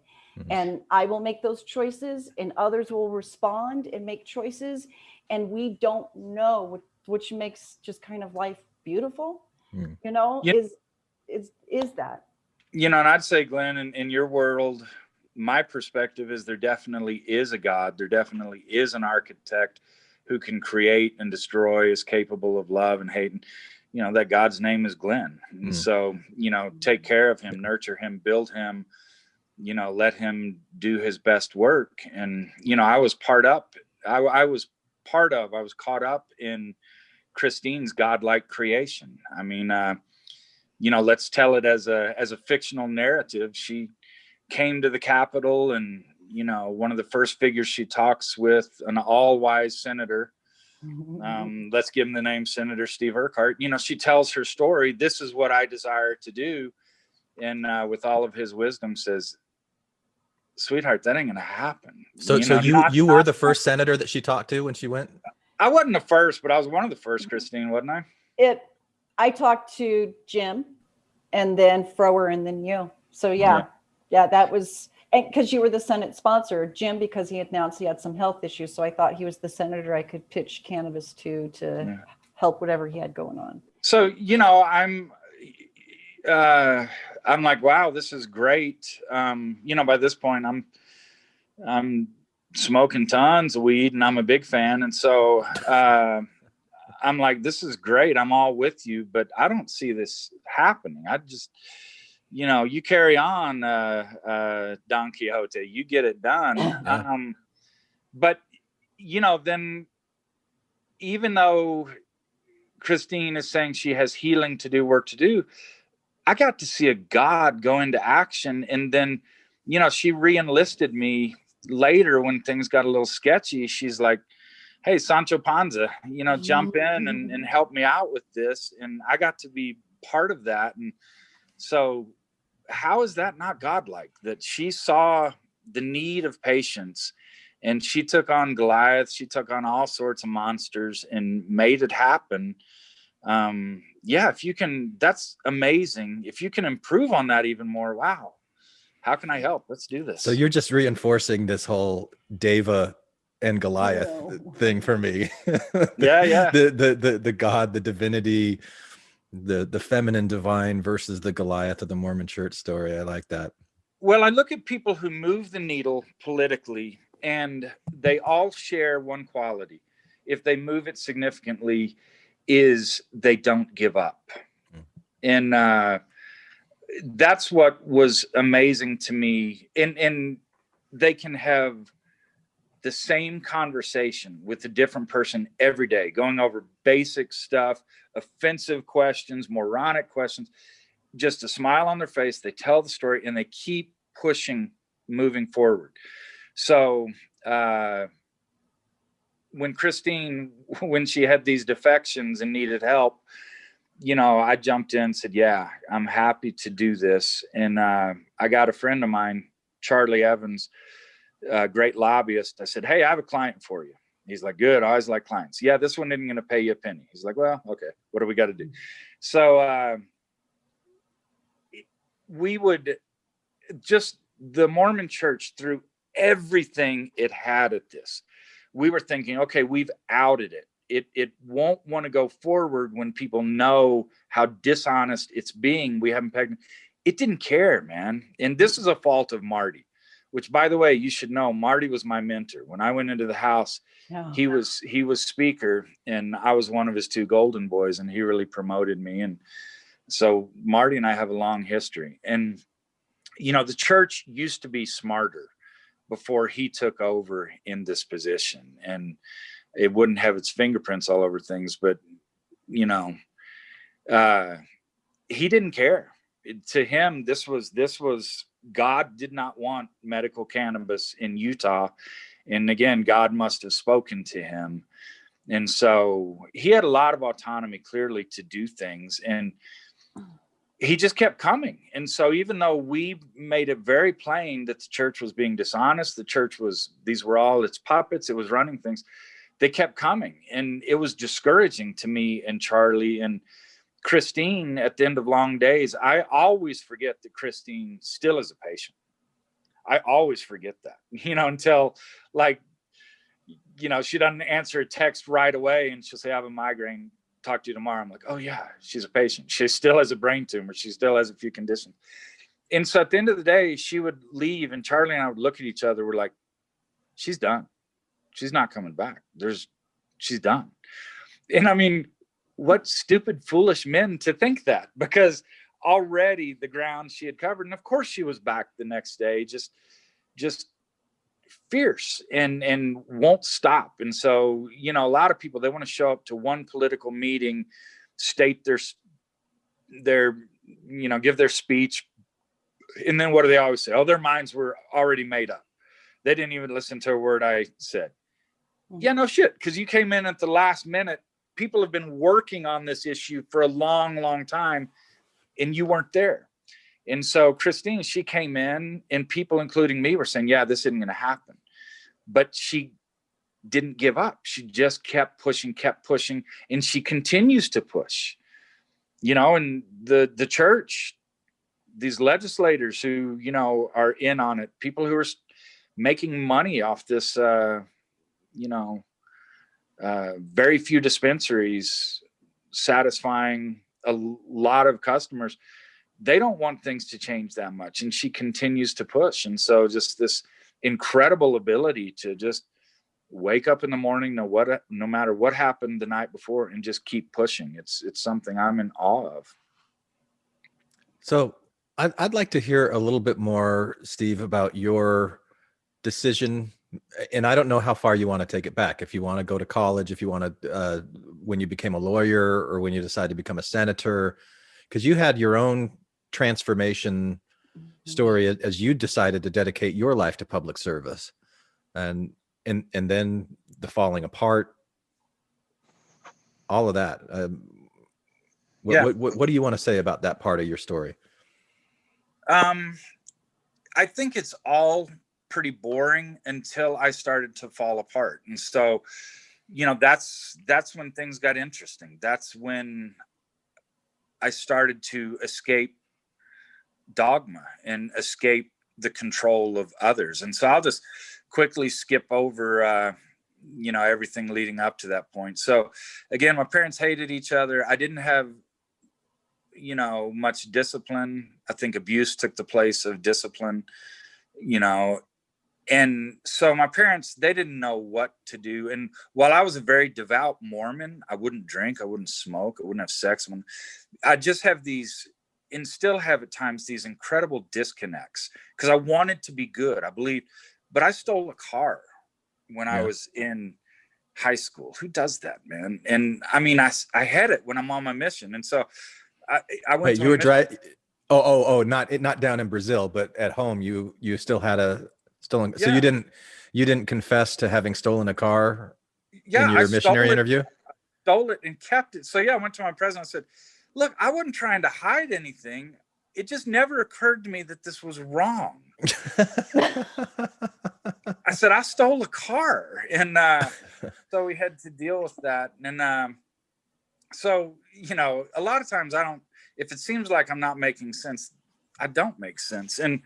But so I really tried to be good, and to survive at home, I realized all I needed was straight A's. I needed great grades. So, okay, I can do that. No problem. Went to good school, Williams College back east, was on the Mormon plan, went to BYU law school, met Sarah, married her. We had 4 babies. Everything's going according to plan. And then I just started doing some math, and I just realized that there's no fucking way in hell that the Mormon church, the Mormon religion is God's plan. I mean, that'd be the dumbest plan ever, right? Mm-hmm. Plan A captures like 0.1%, 0.01% of all people on earth. They have this probationary period where they have the gospel and they're tested. Well, everyone else is other, right? Everyone else is catch-all. And so for me, it really became an issue of math before anything else. You know, because I was questioning, it was the LGBTQ stuff that was the final push, but just the math of the whole proposition, I'm like, this can't be right. And so being an Urquhart, I kept it bottled up. You know, I didn't tell my wife. I didn't really tell anyone. I just stopped believing. And for me, if I no longer believed, then that meant I no longer believed in the commandments. And because I had the answer key from the time I was 10 years old, I hadn't bothered to determine on my own what was wrong and what was right. So I just started doing everything. And a lot of it felt nice and good. And what I realize now is my whole life, I've just been battling tremendous anxiety. And, you know, I'm the happiest drunk or drugged out dude you've ever met. I mean, I'm never once have I lost my cool when I'm altered, because I just relax. I relax into it. And so, when did you start? Like your first drink, you know, so you've been faithfully obeying the word of wisdom your entire life. You do the math, you see, wait a second, this plan of salvation thing, this doesn't really make any sense to me. I don't believe this anymore. At some point you're like, I'm going to take that first drink. I'm going to act on this lust. Like, what were those experiences like for you? Because that's a pretty big shift to go from not doing that to like, okay, I'm going to open up the floodgates. Yeah. So I went into the legislature 2001. I was in the House 2001 through 8. And, you know, there was active Mormon, trying my best. And it was shortly after I went over to the Senate. So that would have been 2009, that I just really am questioning things. And so I was out to dinner with a friend, and you know, I was drinking my Coke, and there was alcohol in my Coke. And so, you know, I kind of looked up, I was startled, and he winked at me, and fine. It was Katie barred the door after that. And so I needed to make up for lost time. And again, I liked the escape. And so I rather quickly became an alcoholic. And alcohol's good, but Oxy was even better at escaping. And so a lot of my time in the Senate, I was pretty strung out. So did you hide this from your wife, from Sarah, or did she know that you were drinking and taking Oxy? Oh, I hid it from everyone. And so, you know, that's part of what Sarah and I had to deal with and still deal with, is just the incredible amounts of deception that I'm appearing one way, but living this really different life. And, you know, I'm really only recently speaking my native tongue, which is truth. I think that's for all of us, our native tongue. And, you know, starting on this, I think that I was telling you about 10 years old on this corner, I would get by a lot of life by creating these fictions and telling myself that things were different than they really were. And I got very good at it. And so I was living this fiction that somehow it all made, it's like stealing the car, somehow not understanding that was wrong. I can't explain it. And so I was in this fiction where somehow it was okay. But then, you know, these substances, you want to worry about the real drugs, worry about alcohol, worry about Oxycontin, worry about these things. They're hellacious. And so, you know, I just became more and more lost. And then, But legally well, I guess not with the Oxycontin. That was, you probably didn't have that legally, did you have a legal prescription for those, or were you? No, illegal. Yeah. It's pretty easy to find any drug you want. And, so, you know, then one thing led to another, and I'm in the middle of just this torrid affair. What made it torrid? Well, it was an escape. I mean, it was an escape, you know. Sex is immersive. It's the best drug there is. And so, you know, sex is a great escape, but then also, shit, why not just live this second life where, you know, play house? And, you know, I don't feel bad saying that, because it was, you know, I made promises to everyone around me that just weren't true. I thought they were true while I was saying them. And, you know, so I was in 2 affairs and deeply into them. And, you know, I feel really badly about that, because, you know, I was telling the women, no, it's going to be us. And while I was saying it, I meant it, but I didn't mean it. I mean, you know, in reality, because I love Sarah. She's everything. And, you know, just lost. And then all the shame and guilt that came with it. You know, then I realized, God, I'm a fucking dad. I'm him in every way. Oh, your dad. Yeah. Yeah. I'm my dad. I'm doing exactly what he did. And, God, that just, so, you know, huge funk. And it wasn't fun. I mean, it was very destructive to everything, and including me. How long did this go on? You said like 2009 or so. And yesterday you talked about 2014 as well. So 5-6 years. Well, so, you know, the drugs, the alcohol, that was probably 8 years. And then the women, probably 3 years. You know, and Sarah, I mean, I blew up, you know, dragged Sarah's super classy. She's great. Dragged her into just some really awful situations, humiliating situations. And, so, you know, part of coming clean and speaking my native tongue is I'm having to backtrack and go over a lot of things. So only fairly recently, out of session, I'm like feeling more human feelings and wanting to be honest and take responsibility. So I said to Sarah, I said, you don't even know that I tried to kill myself, do you? She's like, what? And so, you know, I told her the story that, you know, I was in a hotel room one night with a lot of Oxy and downed them all. And, you know, it definitely would have done the trick.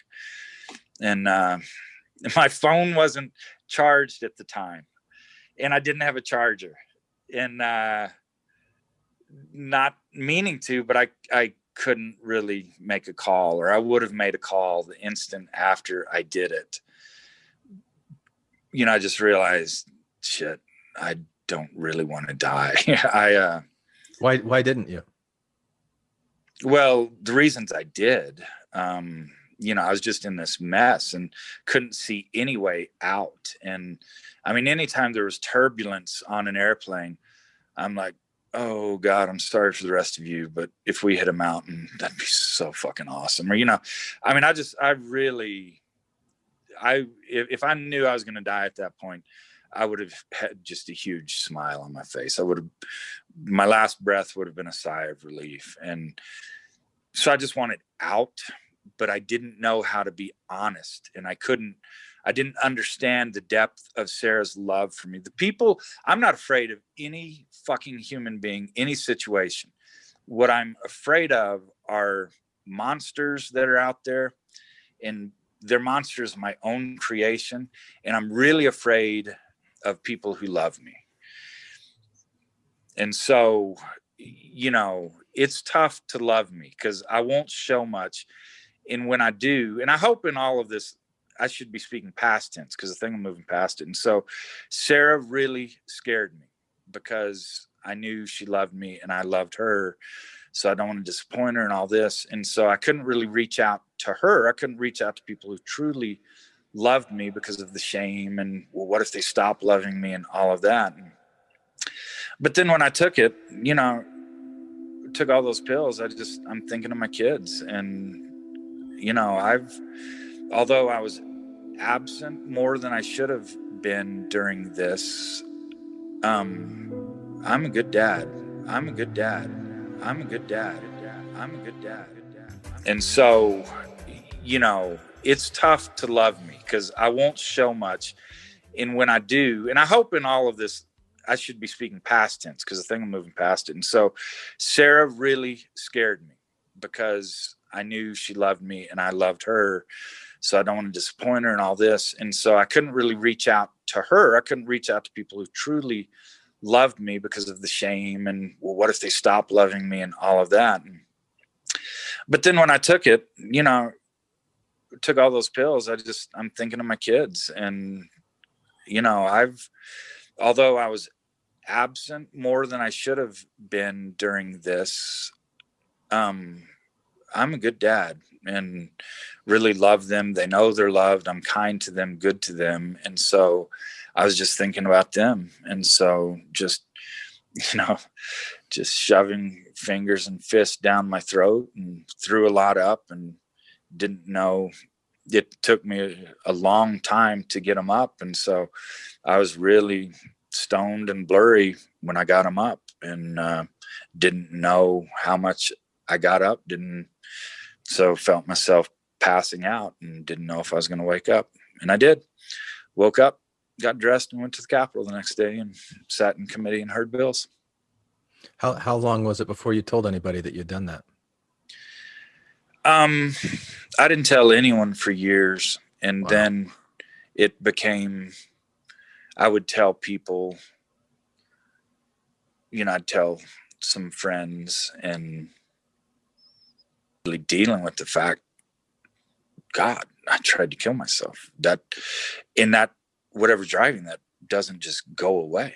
And so, it's only recently that I'm kind of dealing with that on a human level of like, wow, that's a big deal. It's like I stole a car and I didn't see it as a big deal. I'm like, wow, I tried to kill myself. That's really a big deal. And, I see that you have a Beatles poster behind you. The Beatles keep coming up and it's Let It Be. I've had it's come up in a couple ceremonies and that's what they played at my brother's funeral. It was 1972 that he died and they played Let It Be in Long and Winding Road. And so I really, in those two ceremonies, just mourned him, saw my parents, saw me. And so, I don't know how 6-year-olds should mourn. I don't know if they really do because they don't understand. But I think you probably, as you go along in life, you deal with some things, you look back. And I just didn't. I don't know if that's my weird psyche or because I had the answer key, but, I really mourned my brother and mourned what I lost. He provided one of two sanctuaries, his room, because my dad didn't dare go in there. And then, my grandfather's farm and, not realizing this was the case. What I carried through life, I thought I carried sympathy for my brother and understanding. What I carried is just feeling like he had destroyed one of my sanctuaries, that how dare he abandon me. And these are things that I think humans have to deal with. And I just didn't until the plants opened up some doors for me. Yeah. So how long did you go from that night when you took the oxy and tried to kill yourself to when you did discover, I think it was, you were outside of Amsterdam, you did an ayahuasca ceremony with your wife. Yeah. What year was that? So it would have been like 14 that I did that in the hotel room. And, during that time, to those both affairs, blew up. Just, it was gross, it was vulgar. And so Sarah, Was it something when those affairs blew up, did it stain your reputation politically? Was this something that was having an impact on your professional life as well as your interpersonal life? No, none of it was public. And so, Sarah was really questioning herself. Is she just being a fool? Is she being a doormat?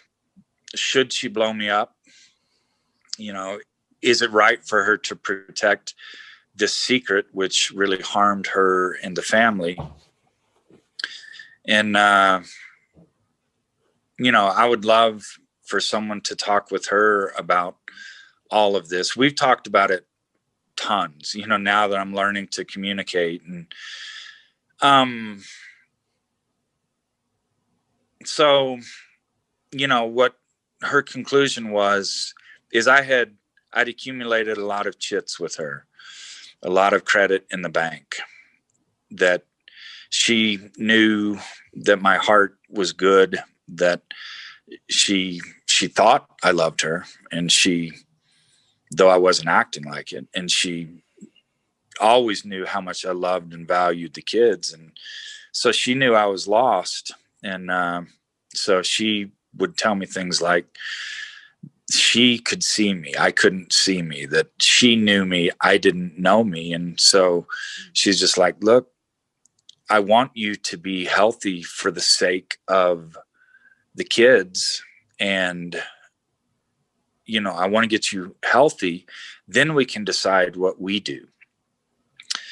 And, I think part of it is she realized that I was somewhat, why do I qualify that? I think she realized I was suicidal and just really lost and screwed up. And so, this hurt her, of course. And the level of love and devotion she has to me is phenomenal. I think very few people get that. And which means she's given up a lot of other things for me in our relationship. And man, I just shit all over her in our relationship. So by the time I left the legislature, we were both very wounded. And what year was that? 2016? In the end of 16. Oh, okay. And so did you guys do the ayahuasca trip in 14? Is that right? No, it was after I was out of the legislature. Okay. So it was 16. We moved up. Sarah sold her business, and we moved up to Salt Lake, just figuring, okay, let's try all of this with a clean slate. And so our son was going to MIT. We were in Cambridge, and she and I were just killing some time while he was, in class or something. And so I said, hey, I have a couple friends who are doing ayahuasca. Have you ever heard of that? No. And so I'm like, well, I don't quite understand it. Do you want to discuss it? And she's like, yes. And so we looked at it, and I said, would you ever want to do this? And she said, yes. And I mean, Sarah's such a straight arrow. She's such a rule follower that I'm like, what? And so, I think her calculation was, we couldn't really be doing worse. She liked what she was reading, the stories. And so, a few months later, we're in Amsterdam, and I just do some Google foo and find someone. And that night she said, come by my place, we'll do a session. So it was just her and Sarah and me. And it was life-changing. What was your experience like? Do you remember? I'm sure you remember that first experience. Because you'd had the experience of alcohol, oxy, pot. How was ayahuasca different from any altered state of consciousness that you had experienced previously? All of those things, they pull you out of life. I'm going to qualify that a bit with cannabis. Cannabis, some people just need as medicine, as patients for physical pain and other things. But cannabis now for me, it's more of a psychedelic. My mind knows where I want to be. So, cannabis can be positive or negative. But ayahuasca, I saw some things. And I entered my very first time. I entered that mystical state of consciousness, which I call the Holy of Holies, the Sanctum Sanctorum, where every good religion, every religion has started. That someone, unless someone's just making it up, they had a mystical experience. And so I'm there, and I'm there with the Madre, which again, I don't know if is there a real entity that I was with? Is this just the power of suggestion? Because you're talking about Madre, grandmother ayahuasca. Right. You're talking about, okay. Right. It's part of the lore of ayahuasca. And so, did I just adopt that lore and create something in my mind to show myself some things? I don't know, but I'm there with her. And so I create this scene. It's this nature scene. And then I'm just running it through in the style of Monet, in the style of Matisse, in the style of Degas, in the style of O'Keeffe, in the style of, and I just had no idea I was that creative. I mean, it was just unbelievably beautiful and just soul cleansing to see that I could do that with my mind. I didn't know I had that kind of creativity. And then the scene, it then just started, it turned into desert and was just burning up. And I didn't know what that was for several years. I just couldn't stop it. It was just burning up. Everything was dying, and I lost it. And, at the time it was like, okay, that was a weird part of this. And so I'll get back to that. But then Sarah, she, being pragmatic, she came in with a list of 5 things. And she loves her lists and loves, crossing them off and doing them. She gets a lot done. And so one of her items was Steve ? And so the medicine kind of finds us where we are. And so she got answers to those 5 things, which she'd taken them to her therapist. Those were vexing questions, losing her faith. I mean, they were serious life questions.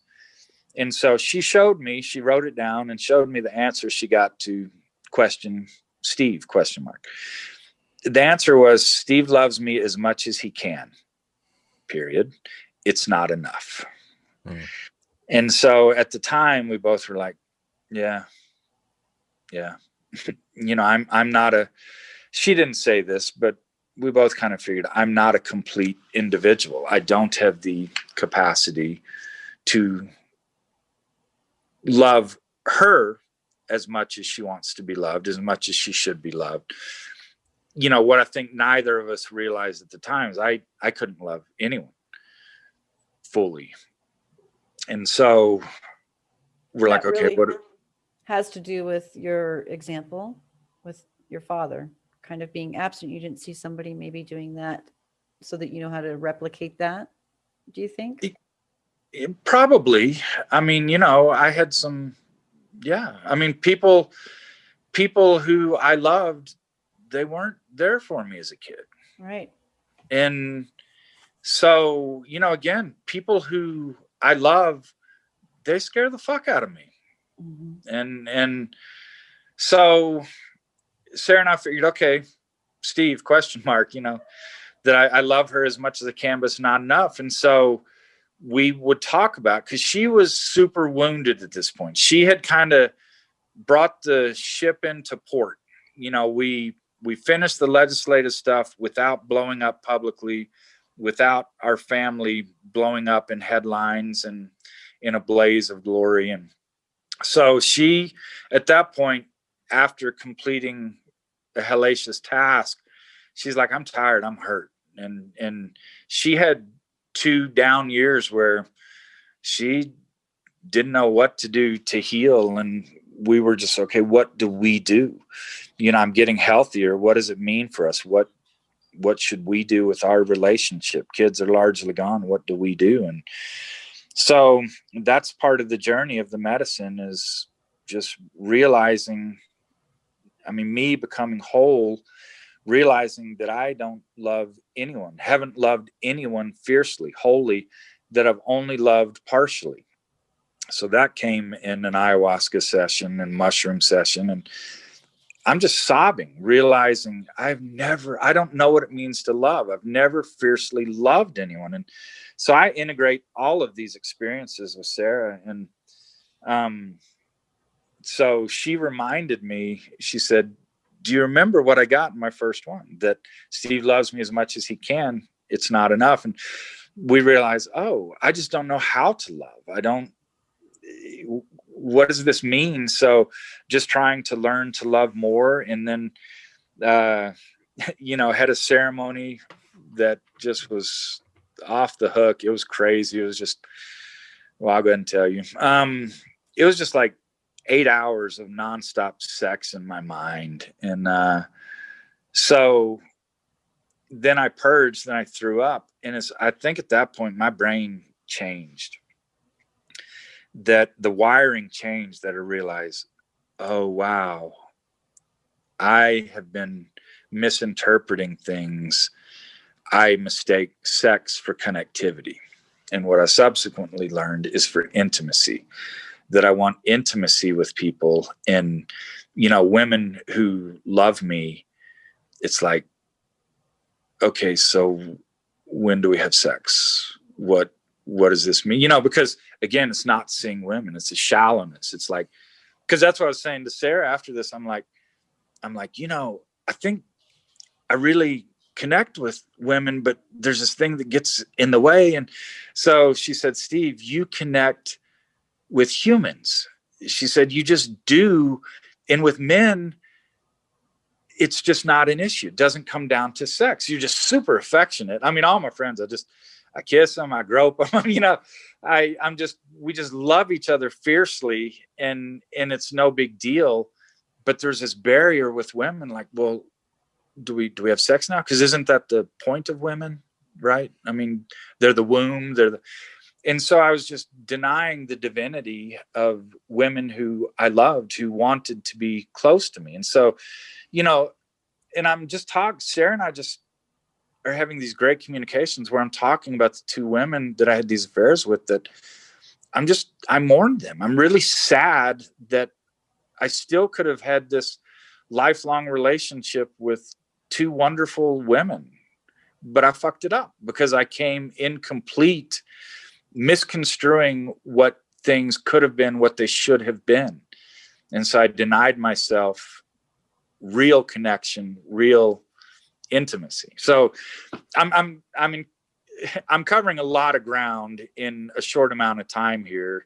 I'm sure it feels like rambling, but these are, you know, months, weeks. These are many different ceremonies that I'm trying to tie into one narrative. I hope it's not too rambly, but I'd like to ask a question about love.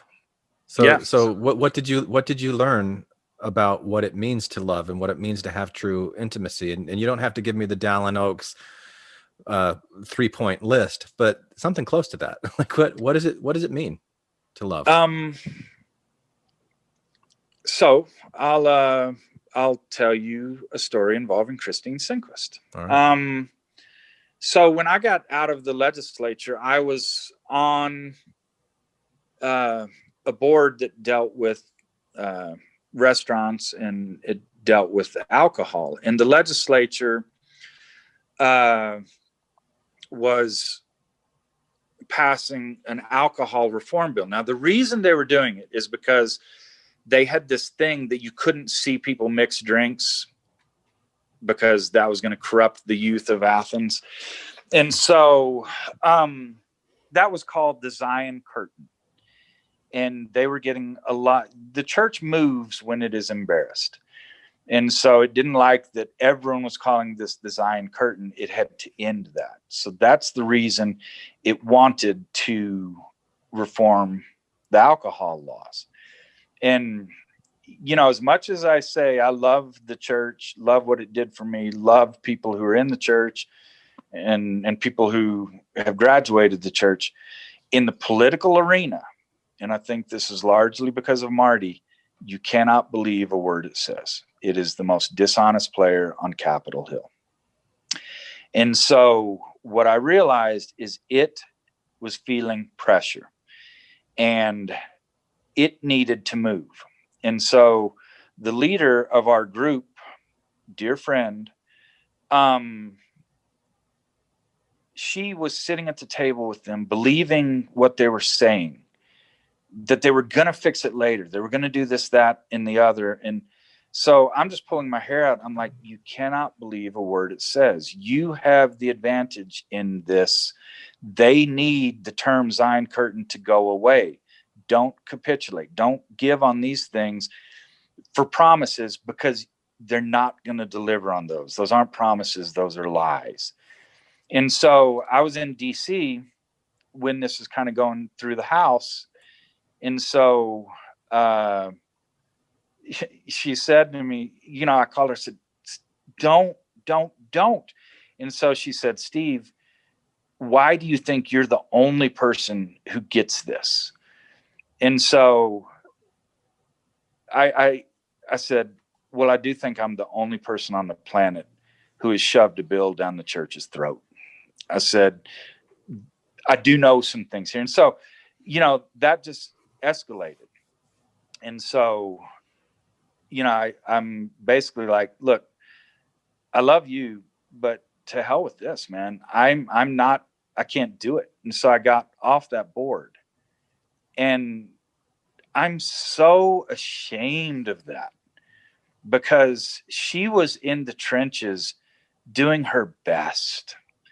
And the fog of war, when you're taking on the church and you have the most skilled liars in Utah telling you something, and she just felt so alone. And yeah, I think my points were right. They were valid, but I was just so incensed that she wasn't going along with what I was saying. And if people are thinking, wow, that sounds sexist, patriarchal, I'm sure it was. And so that's kind of who I was, you know, that I was right. I still think I was right about the thing, but the thing didn't matter as much as the relationship. I didn't love this person like she needed to be loved, because I thought it was about the issue. Fast forward with some experience with the medicine, with some lessons on what love is, lessons on the value of other human beings. I'm helping Christine with plant medicine. And our experience would not have been what it was had I been the person I was just a year or two before. That I was more capable at that point of loving Christine, which meant that I saw her and I saw how alone she was when people were abandoning her and the cause. And because I loved her, I'm just like, what do you need? You know, yes, I have spent 16 years in this body. I have taken on the church and beat it. I do know some things, but I am your servant. What do you need? And so that's what love is. It becomes more about the other person than about me. And so that's how I present myself much more these days. I'm sure I still have a ways to go, where it's when I interact with someone, it's what does this person need? Because I'm whole, I'm good, I am solid. What I need out of this is to take care of this person. So to me, that is what I have discovered and what I continue to discover. That's long. All of these stories are long. I hope they're worth something. They're incredibly powerful. Yeah. I think they shed a light on human connection. And honestly, Glenn, I did feel so alone and abandoned when Steve, just to give you context on what was going on in my life in 2016, as Steve was leaving the Senate, was a big, huge year on the Hill for, I think, him and me. That's when we were trying to push plant medicine. My interaction with Steve was first the pat on the head in 2014 that whole plant cannabis is never going to happen in Utah. 2016, 2 years later, my next interaction with Steve is, hey, let's go have a shot in my office. It was the last night of the session. And then 2 years later, I am just broken, and the church is about to just destroy us and the patients and everything we fought for. And this new Steve was there for me. And it's been quite a journey to have that love and that connection from somebody as a mentor, a brother. It's just been such, I don't know other word. I've been trained so long, but it has been such a blessing. Well, and you look at the dynamics of both of these situations. I'm dealing with two powerful, competent women who are in these, both of these battles over alcohol and then over cannabis. They're the only woman in the room. They have all of these men who are just against them, against their cause. In the one scenario, I just become another man who's telling her she's screwing it up, you know? And I think that's what happens when you don't see women. And, you know, then I see Christine, she's the only woman there. And that's why I said, this is as much sexism as it is about cannabis. If you were a man, you'd be treated differently. And so, you know, I'm gonna swing the sword. I'm here with you. And you know, I threw a lot at it and lost a lot, you know, relationships, because I was standing up for my friend, someone who I love. And it doesn't really matter any of those things that I lost, because they weren't, to lose them over this, they weren't worth having. I remember you calling me and you were worried about losing your job over this. And that was a moment that I was like, oh my heavens, I can't believe that we are in this situation together. It's when I felt the most love and the most protected, that somebody was out there on the battlefield with me, risking their all for what we believed was right. And I don't think I had experienced that in my life, to have that kind of friendship, love, and devotion. Go ahead, sorry. To be out there. There was just very few of us left on that field. And it was a wonderful energy that came in. Steve came in, horns blazing and everything, like, we're going to get it past this finish line. And not just past the finish line. You've been there for the past 2 years, as everything we said was going to happen has unfolded. The corruption, patients being hurt. And it's been so hard for me not to keep doing. And we do keep doing things, and we do keep exposing things. But I don't think I could have made it without that. I really don't, Steve. Yeah. I mean, ultimately, I think that I did lose my job over this. It never was a good fit. And, you know, ultimately I walked away from it just because it was an unwinnable situation. But yeah, you take on the church in Utah, you don't do it without consequences. Yeah. So let me hear your Deva and Goliath story, Steve, when you took on the Mormon Church, and like when was this? What was the issue, and some of your roadblocks? How did you succeed? Okay, so Brandy Balkin, who was running Equality Utah at the time, she drove down to St. George, so 4 hours from Salt Lake, to meet with me to tell me why the state should pass legislation prohibiting discrimination against gay people in housing and employment. And I listened to her. I said, "Thank you." Had this been happening? That there was a lot of discrimination that was happening due to sexual orientation? Yeah, absolutely. Yeah, absolutely. People who felt they couldn't come out at work because they knew that people around them, people in other work situations, had been fired because they were gay or trans, something. So I said, thanks. I'm with you, Brandy, but my constituents, they aren't. And so I think that's my job, is to do their will. Have a nice trip home. And so, a year or so later, my daughter Zella is going into her senior year of high school at Dixie High. And I said, what are you going to do this year? And she said, well, I'm going to do debate. I'm going to be president of the Gay Straight Alliance. I think I want to do, I'm like, hold on, go back. And so she said, are you asking if I'm gay? And I said, well, yeah, I guess that's one of the questions. Tell me what this is, why. And so she said, I'm an ally, and I see my friends be bullied. They get bullied all the time, and I want to stick up for them. I think that's the right thing to do.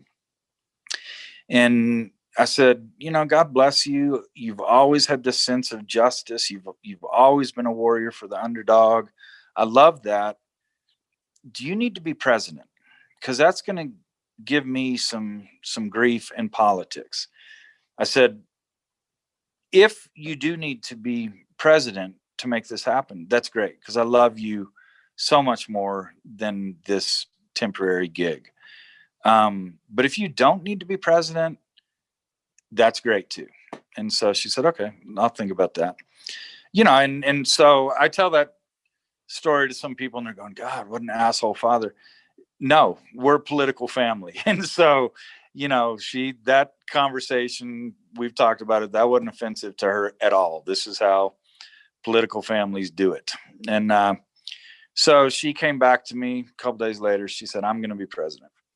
I need to be. And I said, great, let's do the hell out of this. And so then a constituent, Marta, she sent me an email just telling me how Zella was a complete piece of shit. Obviously, Sarah and I were, as parents too. This was horrible. It was sinful. In reaction to your daughter becoming the president of the Gay Straight Alliance at the school? Right. And so that was the grief that I knew was going to come my way. But I didn't know what my reaction to it would be. I misconceived that. And so Marta, her intent was to move me, and she did. She moved me in the opposite direction, where reading that email, rereading the email, I realized, oh, this is just hatred. This is pure hatred and bigotry. And again, how did I not know that before? A lot of my life is missing stuff that's right in front of my face. But reading her email, I'm like, wow, this is just hatred. And so I'm like, okay, I need to re-examine where I am on this. But then I saw my daughter, who she is born a unicorn. And so it's tough for a unicorn in St. George, Utah, And so she didn't have tons of friends, because Zella is different and she's magical. And, some people didn't see that. A lot of people didn't see that magic. But, oh my God, the Gay Straight Alliance, they would come over to our house, all of those beautiful, fantastic, wonderful kids. they would just love so hard on Mizella, and she would love so hard on them. I didn't know who was gay. I didn't know who was lesbian. I didn't know who was anything. I didn't know who was ally. I just knew that these were great kids. And I realized, oh, I'm a bigot. That if I knew someone was gay, even if, I never in my life did I try to make things more difficult on anyone because of sexual orientation, gender identity. But that's far from being a friend. That's far from being human. Mm. So even my friends who were gay, I'd be like, well, he's gay and he has great musical taste. He's really smart. But that was the first thing, it's like, wow, this person's gay. Well, that's bigotry, right? And seeing these kids with my daughter, no, all I saw was kids who love my daughter. I saw them as humans first. And so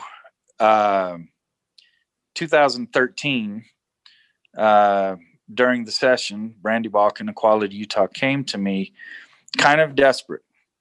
She said, today is the last day to file a bill. We thought we had a sponsor to run, and they wanted a Republican sponsor by this point. That was the way they figured they would pass it. I didn't even ask. Is that you were a Republican? Yeah. Okay. Are you and still? So I just disaffiliated like 2 weeks ago. Okay. I can't take it anymore. I believe in a lot of the things Republicans talk about, but they don't believe them. So I don't want to be part of this.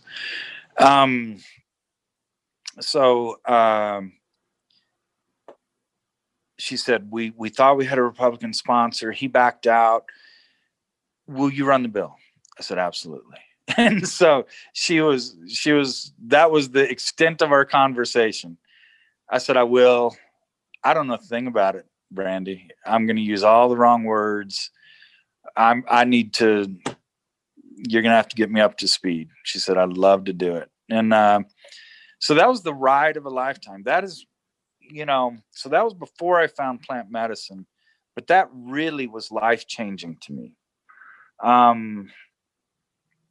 That helped open my heart and open my mind and realize that I really was seeing the world in humans, or I wasn't seeing them. Again, my bit about seeing women. I didn't see LGBTQ people because it jumped out at me, their sexuality. I don't care anymore. I just see, I don't give any shits what someone's sexuality is. It's not an issue to me. But so that first year, we managed to get it out of committee, which that was this huge success. That's what we wanted to do. I saw some really profiles of courage by some of my fellow senators. I saw cowards and liars out of some others. But it really was this phenomenal ride. And so the next year, I'll just keep walking you forward. You can edit this however you want. And so, yeah. And I'm curious, like, what kind of opposition did you have from the church? Yeah. What did they do? They just whispered in senators' ears of what could happen, what couldn't happen. And so they were completely controlling the strings on this. And so they ran a second bill. They ran a second bill to undermine advocates' bill.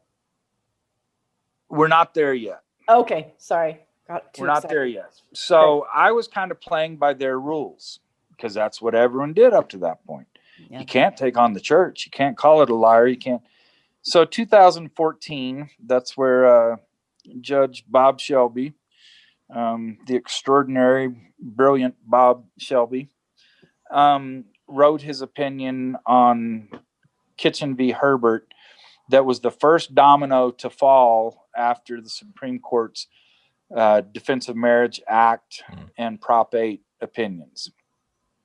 So when those opinions came out, they didn't really mention the 14th Amendment, Equal Protection Clause. So this whole time I'm working with Cliff Roski, this constitutional genius law professor out of the U. And so we just had some fun conversations where he said, a judge will know what to do with this. This is an equal protection decision. And I'm like, how so, Cliff? They don't mention it. It's not even in there.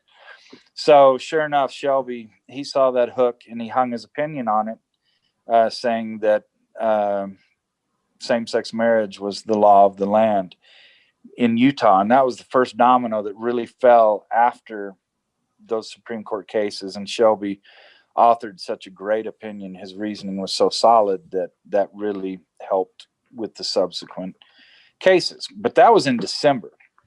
And so that just made things all sorts of topsy-turvy for the upcoming January session. And there, the lawyers for the church, state of Utah, the state hired. Are you saying that there's no difference between the Mormon Church and the state of Utah?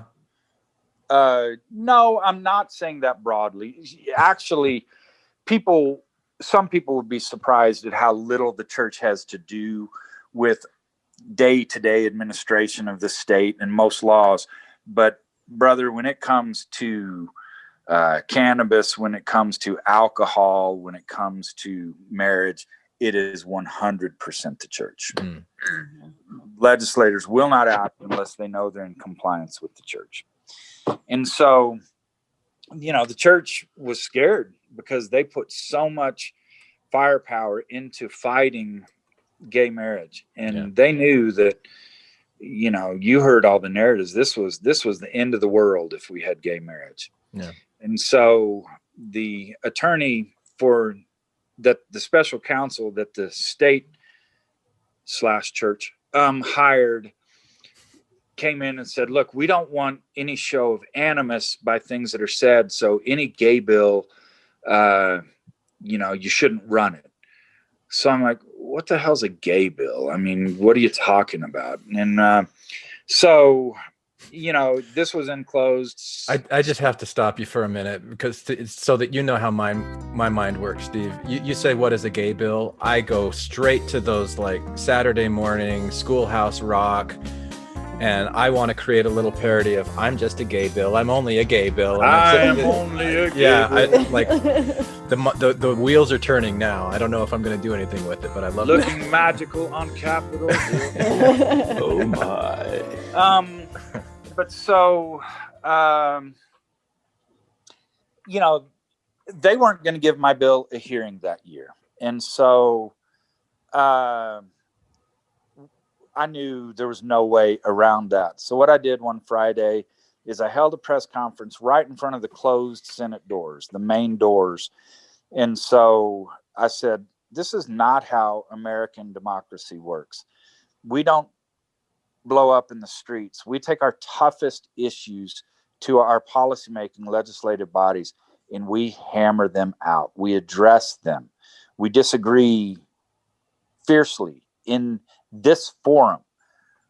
Yet on this one, we're running away from the toughest policy issue out there. Look at these closed doors. We are closing the door to this tough issue because we're afraid of it. And so you send in blue notes to talk to senators. And so on a blue note, I wrote here SB 100, the Senate Bill 100, which was its number at the time, and taped it to the door. And that was a Friday. So I came back on Monday and the doors were blue. They were covered with blue notes. Everyone had come up to the Capitol, posted some note here, SB 100, or their story on several notes. And the walls were covered with blue notes. It was just phenomenal. And so I need you to explain this for me. So this is part of the way that senators communicate with others is putting a blue note on a door. No, you don't. With your constituents. No. So I'm sorry. Go ahead, Steve. No, you go ahead, Christine. You've sent in more blue notes than I have. That's true. Yeah, I've never heard of blue notes before. I've heard of blue balls, but not blue notes. So in the House and the Senate, there are two different colored notes. The blue represents the Senate. So when I would bring patients up to talk to their legislator, we'd figure out who their legislator was, and you'd send in a note saying, I would like to speak to you about a certain bill or a concern I have about a bill, or please don't vote this way. And then you usually give the reasons why. And that's how constituents can engage with our elected officials. And so Steve, being a Senate, basically put up a sign of, hey, the entire Senate needs to hear this. Please come out and talk to us, the people, about this. So you're soliciting like patient stories or constituent stories. I like, was. Right. That's what Steve was doing there. It was symbolic. Go ahead, Steve. It was very symbolic. It's symbolic because we go out, we get those blue notes, and if you're a senator who cares at all, you go out. You do. You know, especially if it's your constituent. I mean, for me, someone drove 4 hours to come to the state capitol to talk to me. I'm going to go out and talk to them. And so you're kind of a no good senator if you don't respond to the blue notes.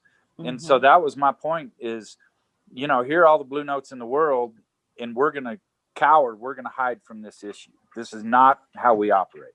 And then the people responded and they agreed. And that's what the beautiful thing was.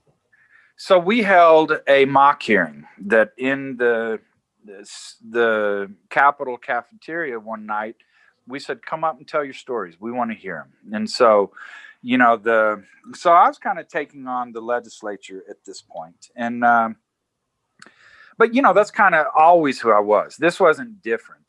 I always had an independent streak, and I'm just going to fight hard for a bill. And if you are against it, then you better fight hard too. I mean, so we held this hearing, and it was touching. It was great. The stories, they were very powerful.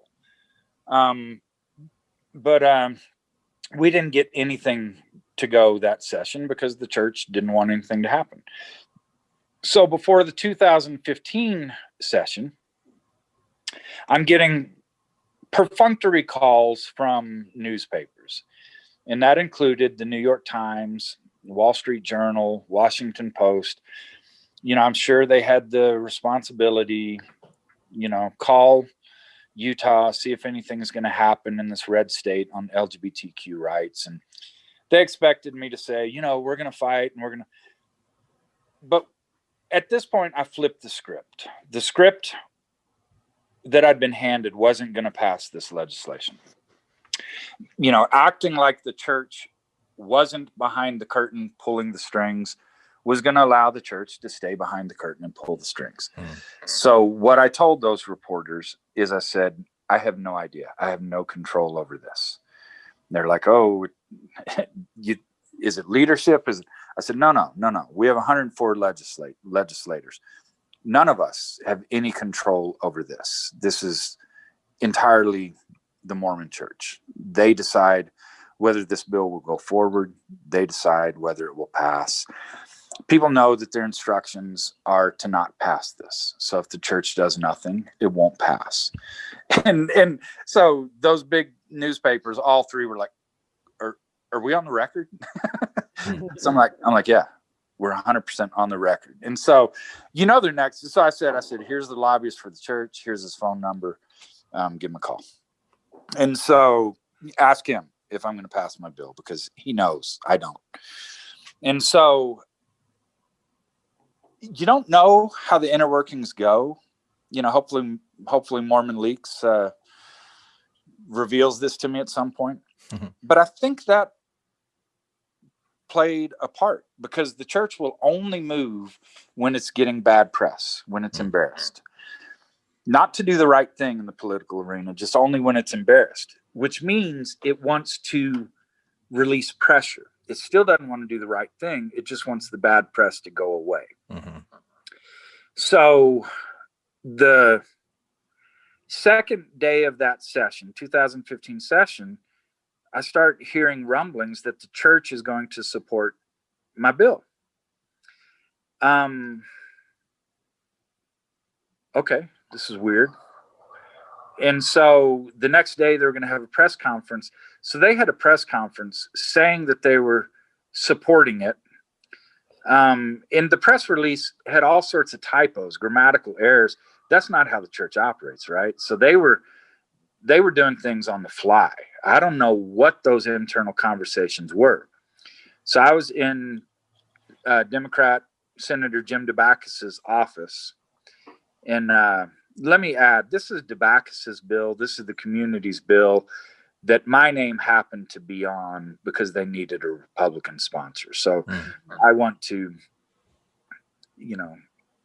I passed the bill with my name on it, but they're the ones who bled and really fought for this. And they would remind me that at times, Steve, we appreciate the help. These are our lives that we've been paying a price in the trenches. And so I always want to respect that. Glenn, just so you understand, at the time, I believe Jim was the only gay legislator, but he was not running the bill. So when Steve says belongs to him, he knows that the way the state functions, that Jim couldn't run it, that Steve had to. Yeah. I just wanted for your audience to understand. Yeah, thank you. Is it because they would have thought that it was a personal thing for Jim? Well, he's a Democrat. And he's a Democrat. It's tribal. Yeah. But so very tribal. So I'm in his office. We're watching the church's press conference, and they said, we are for non-discrimination in employment and housing. And we're both like, yes. And they said, we are for public accommodations laws. And so DeBaccus, he's like, yes. I'm like, they don't know what the fuck they're talking about. They don't even know what that means. Because, of course they're not for public accommodations. They're still not. And so they didn't even know the language at this point. They just knew that they were in a bad PR situation and wanted to make it go away. Mm-hmm. And so this gets us to the part of the story where Christine is talking bad about incrementalism. And so remember, Christine and we met basically on a disagreement that I was the Senate sponsor for CBD and she wanted whole plant. And so she and some of her people, they were not happy with me on that. We disagreed on how it should happen. Should it happen incrementally or all at once? And so, in that one, my thinking was we need to destigmatize this a little. And this is the way to do it. Let's start here. And I never agreed to anyone that this is as far as it would go. Now, I've subsequently learned that other people were making those representations. And I can see that CBD would be as far as they wouldn't go whole plant. Right. Is that what you're saying? Yeah. Right. But so, to my mind, incrementalism was the right way at that point. But on this one, on non-discrimination, Senator DeBaccus, he started Utah Pride. He started Equality Utah. Jim is the hero. You probably shouldn't ever say it's one person, but whatever list you do in Utah, Jim has to be on that for LGBTQ advances. And so Jim and I disagreed. After the church said it was for it, it was doing, by this point, I realized it was completely dishonest in the political arena. So what it was saying is, we want this to be a standalone bill. We don't want it in with the rest of the code that actually talks about housing and employment non-discrimination.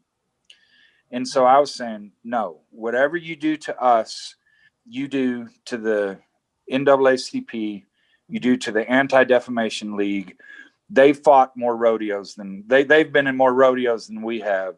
Whatever you do to us, you do to them. Either it's in the same section of the code or I'm not running it. So they're like, okay, fine. We don't need it. And Jim was furious with me.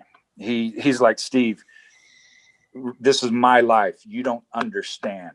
If we can pass something, that is a victory. It is a first start. And so I said, Jim, they're only doing this because they're scared. They're feeling pressure. They're already pregnant. Remember, they said they want the legislation. If the legislation doesn't pass, then they failed to get something they said they want in the state of Utah. We have pressure on them. I'm not going to run it unless we have a real bill that's in with this other section, because things happen so fast legislatively that if this were a standalone piece of the code, there would be some language thrown in at the end that it just upsets everything. It would have been a hollow promise that would have vented steam pressure that they were feeling, and it wouldn't have actually provided protection for the LGBTQ community. So remember, a lot of politics, you have serious, passionate disagreements with people you're working with. And so the church was fine with that. They said, okay, we're not going to, fine. We won't, Steve's unreasonable. We won't pass the bill this year. And so I said, okay, but you have to understand, I'm fine with that too, because I'll continue to beat you up in the press. I'm not going to stop. I will continue to lay blame at your feet. And now you've given me even more evidence to do it. So I think the way this really works out is I'm fine with it and you're not, but you decide what you want to do. And so days were dragging on, weeks were dragging on. We're a 45-day session. And so we hit the point where we're not going to pass the bill because there's just not enough time to work through something this complex. And so Jim is increasingly frustrated with me. And so there was this one weekend that it was clear if we didn't have pretty much agreed upon language by Monday, the bill wasn't going to go forward. So we had the church called. We had a meeting at church headquarters that Sunday night. It was DeBacchus, Troy Williams, who is the great leader of Equality Utah by this point, Cliff Roski, me, and then a couple folks from the church, and their one idiot lawyer. And so it was, I call this meeting the Boy Scout Holocaust, because the conversation got to the point where they said, okay, we need the Boy Scouts of America carved out of this, you know? So I said, why do the Boy Scouts need the ability to discriminate based on sexual orientation, based on gender identity, sexual orientation? And so he said, well, you know, they just do. And so we were saying, look, there's a very specific case on the Boy Scouts. They don't need to worry about this. Well, we need them in or it can't go. And so I said, this is just ridiculous to put them in. So this idiot lawyer said, there is not another group in the history of the world that has been discriminated against like the Boy Scouts of America. So I said, you know, Jews come to mind. And so then he said, oh, you're going to go Hitler on this one. I'm like, well, no, wait. You said, then I think I'm going to go. And so you know, we stayed for hours longer, but we left the building. So I'm standing on, Can I just ask for a point of clarification? Yeah. So this Boy Scout issue, because this is before the church separated themselves right from the Boy Scouts, and so is what they were trying to do was allow legal discrimination within their own BSA chapters that were part of their wards. That if you know they wanted to discriminate against somebody for their sexuality, they could. Yeah, I mean, trying to protect that. You know, remember, morally straight is one of the tenets of Boy Scouts, and that was put in. It's you know, anti-gay thing, and you can't have gay boys in the Boy Scouts. Well, I guess if you're defining morals as sexual morals and straight as gender, then I think that's but why it went in. That was how the Boy Scouts were defining it in the church. Yeah. So, I remember. I know some pretty morally straight gay guys. Is all I'm saying. Yeah, I mean, absolutely, absolutely. But the church was defining it by being gay. You obviously were not morally straight. Yeah. But so late night, I'm just standing out on South Temple by our cars with Senator DeBacchus out across the street from church headquarters. And I said, we're done, Jimmy. I said, we're not going to get it done this session. I don't know how we can. And, remember, just like Christine and I disagreed, but we didn't blow up our relationship. We're just like, okay, let's find a place we can work together. DeBacchus and I, we were at odds over whether we should go forward with, a bill that wasn't so robust, whether we should take an incremental step or just solve the problem of housing and employment discrimination. And, but of course we kept our relationship. We have a deep love for each other, and, we weren't going to blow up over that. And so, I said, I'm not going to run it being just something to release steam. And by this point he realized after this conversation, he realized, yeah, that's all they want to do is just release pressure on themselves. They don't want to pass through protections. And so he said, okay. And, so went home, and then the next morning, like 6 a.m., my phone's ringing, and it's DeBacchus. And he said, get up to the Capitol. We've had some movement.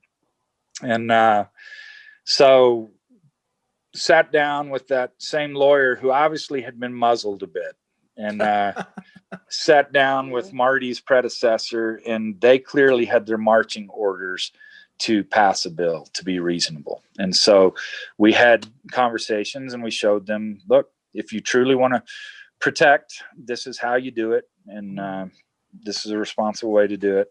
Mm-hmm. And so DeBacchus, I'm like, what happened?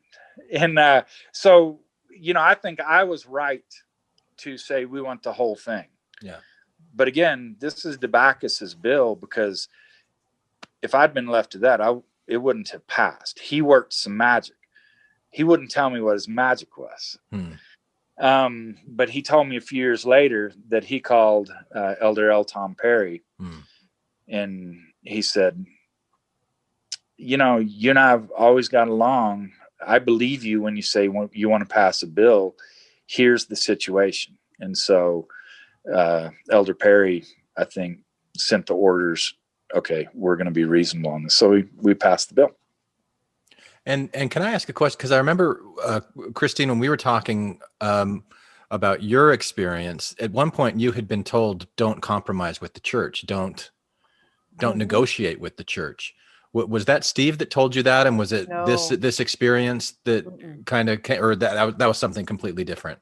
That was Mark Madsen, Okay. Senator Mark Madsen. So Mark was in the Senate at the same time Steve was, and he was running the cannabis bills. I was working with him on the Hill.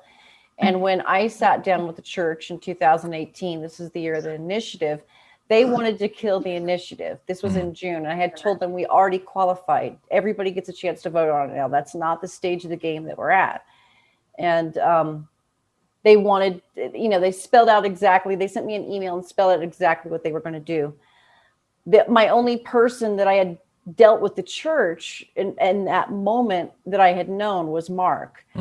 But Mark's in Peru. So we sent a copy of the email to him and said, what do we do? And he sent me back like 5-6 inches of email text in bold caps. Yeah. Don't compromise with the church. Yeah. You're in a position of strength. This is basic art of war. I mean, and at that point, he was my mentor. He was the legislator I had been trying to work with for several years, trying to get cannabis passed through the means we're taught, the little bill on the Hill. He was my person. And so when my person who knows these people is telling you don't compromise, by God, that just reinforced everything in my being that was telling me not to compromise. Yeah. And so which is also where Steve was at too, right? Like you recognize, Steve, that the church had already made this public statement that we want this thing to pass, but then they were trying to stick things in it that were reducing the efficacy of what it would do. And you're saying, no, I'm not going to let the church weaken this bill. Is that right? So, am I understand that right? So Christine, why don't you carry that story forward? Me? Your story? Well, the story about how we when we came together. So Mark tells me don't do that, and then months go by, and it's at the end of the summer, and Steve, I think, is approached by people who were my allies, asked or told, hey, the church just came out. They held this press conference in August, and they wanted to be in talks with the church and compromise. And Steve told them, no, don't do that. I was never told that that's what was going on behind the scenes. My allies were doing this without my knowledge. When I went in and sat with the church months before, I told my allies exactly what was going on. They begged me not to compromise with the church. I didn't compromise the church. The whole point of me being there was getting their buy-in and respecting them as players in our state. I'm not here to kiss the ring. I was coming at them as an equal. And that's the problem, is they never viewed me as an equal, because I wasn't a member, because I was a female, whatever their reasoning was, they knew more than I. And the situation went really south. Marty never returned my texts. He just went completely cold on me. So I didn't know what to think until right after my Radio West interview. I am asked by Connor to please meet with him the next day, or have our little team come and meet. And our team came and met with him, and he told us that he'd been in talks with the Speaker of the House and the church and the Senate president, and they have a bill. And he told me what was in the bill. And they were cutting patients' medication. They were doing all kinds of things that were ridiculous and made no sense at all. There were nonsensical things that they were doing to this legislation. And everybody in the room seemed to be very eager about what was going on, because they saw a political move. As a patient, I saw access being denied. I saw restriction. I saw cost. I saw everything horrible about cannabis industry being played out in front of me. And that's when for 24 hours, I was absolutely in anguish. And I finally reached out to Steve and said, this is what's going on. And he said, what? You didn't know about that? They came to me a month ago almost and told me that this was going on. I thought you were okay with this, and this is what is happening. Hell no, we don't compromise. Hell no, we go moving forward. Yeah. And he reached out to Jim, and those gentlemen both came out.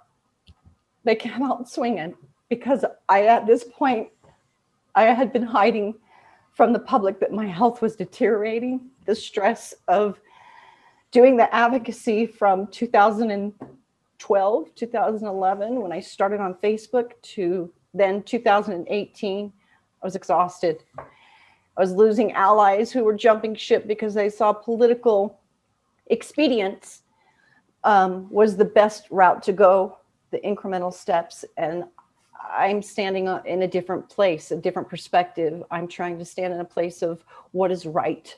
Yeah. And Steve had already been through this, and he knew, and he spoke my language. We resonated, he got it. And I needed that. I needed both those gentlemen to help me get through that moment. So it helps when you know who you're dealing with. And, having dealt with the church on the non-discrimination legislation, and then the next year, hate crimes legislation, mm-hmm.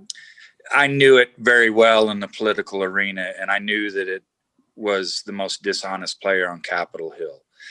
And by this point, I'm going to say that it was even incapable of telling the truth, because it so devalued the truth. And so when these two fellows said, we're going to sit down with the church, they want to compromise, I knew that was a lie, that it didn't want to compromise. It wanted to release steam.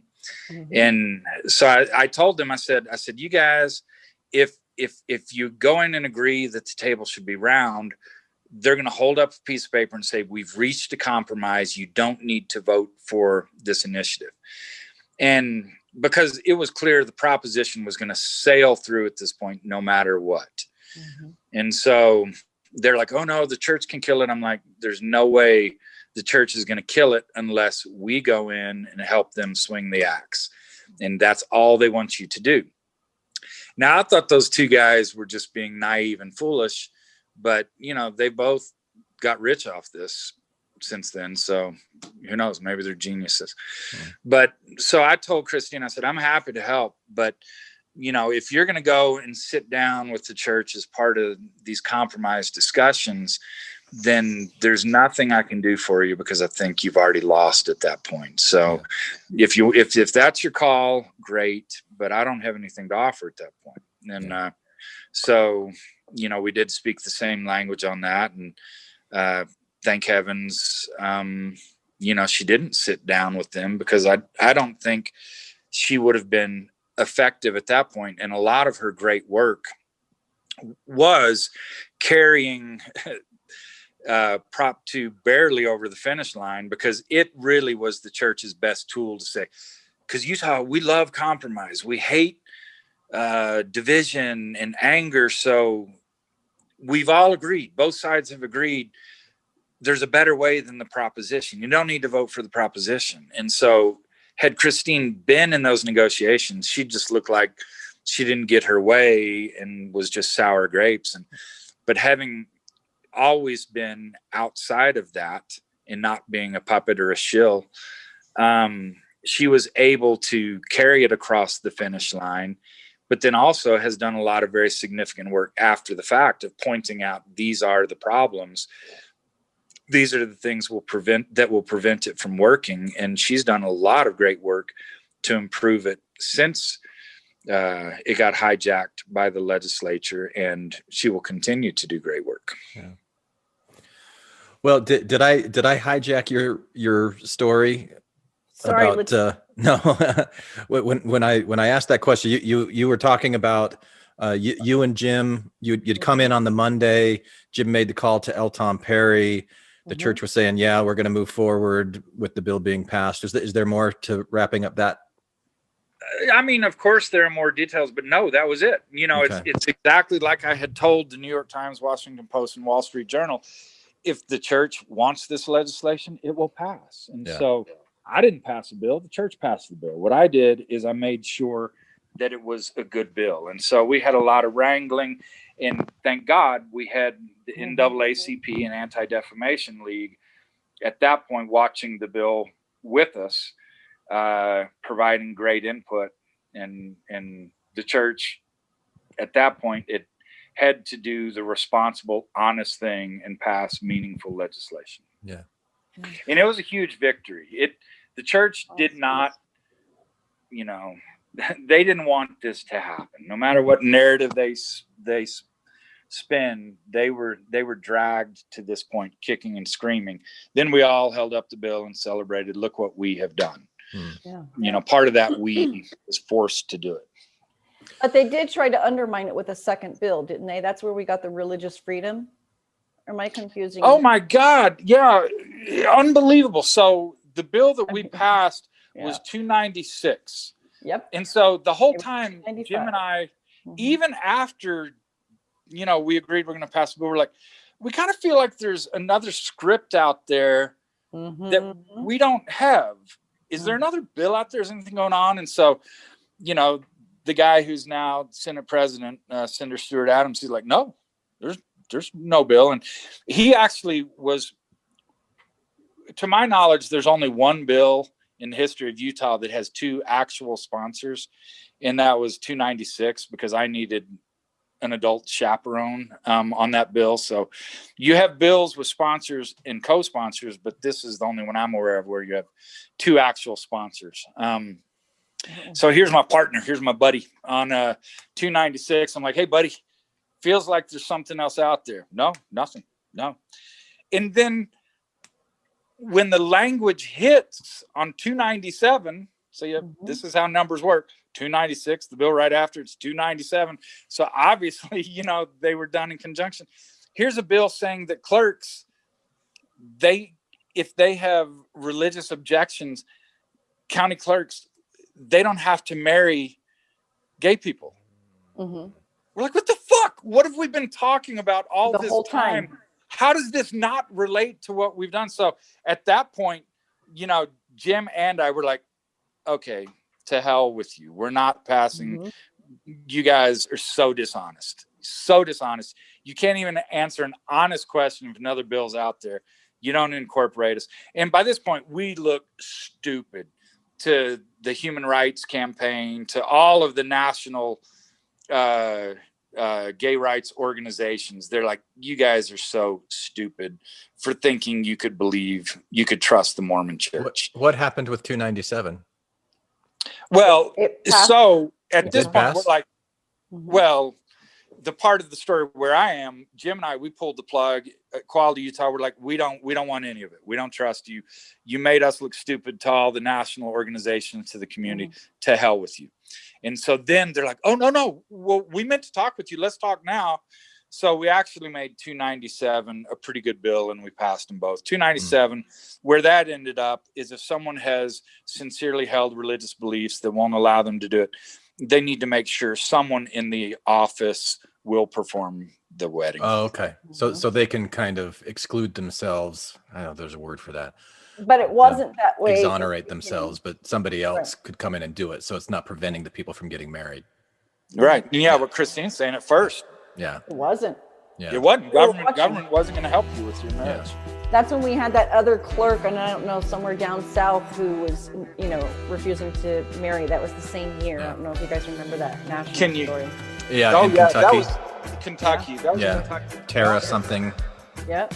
Yeah. We had one in Utah County who, they weren't going to do it. The county clerk there. Put down the weapons that you use against yourself. So we've been recording for about 3 hours. We haven't really talked much at all about the Divine Assembly. Do you want to tackle that today? Do you want to reschedule and do another time where we talk about that? Just checking in with you guys. Yeah, we can do it. I mean, I think I can do it. I think I can tell the story well, rather succinctly. All right, let's go. Tell me about it. So when I'm using mushrooms, psychedelics, I enter this mystical state of consciousness that I call the Sanctum Sanctorum, the Holy of Holies. And I believe this is where the divine exists.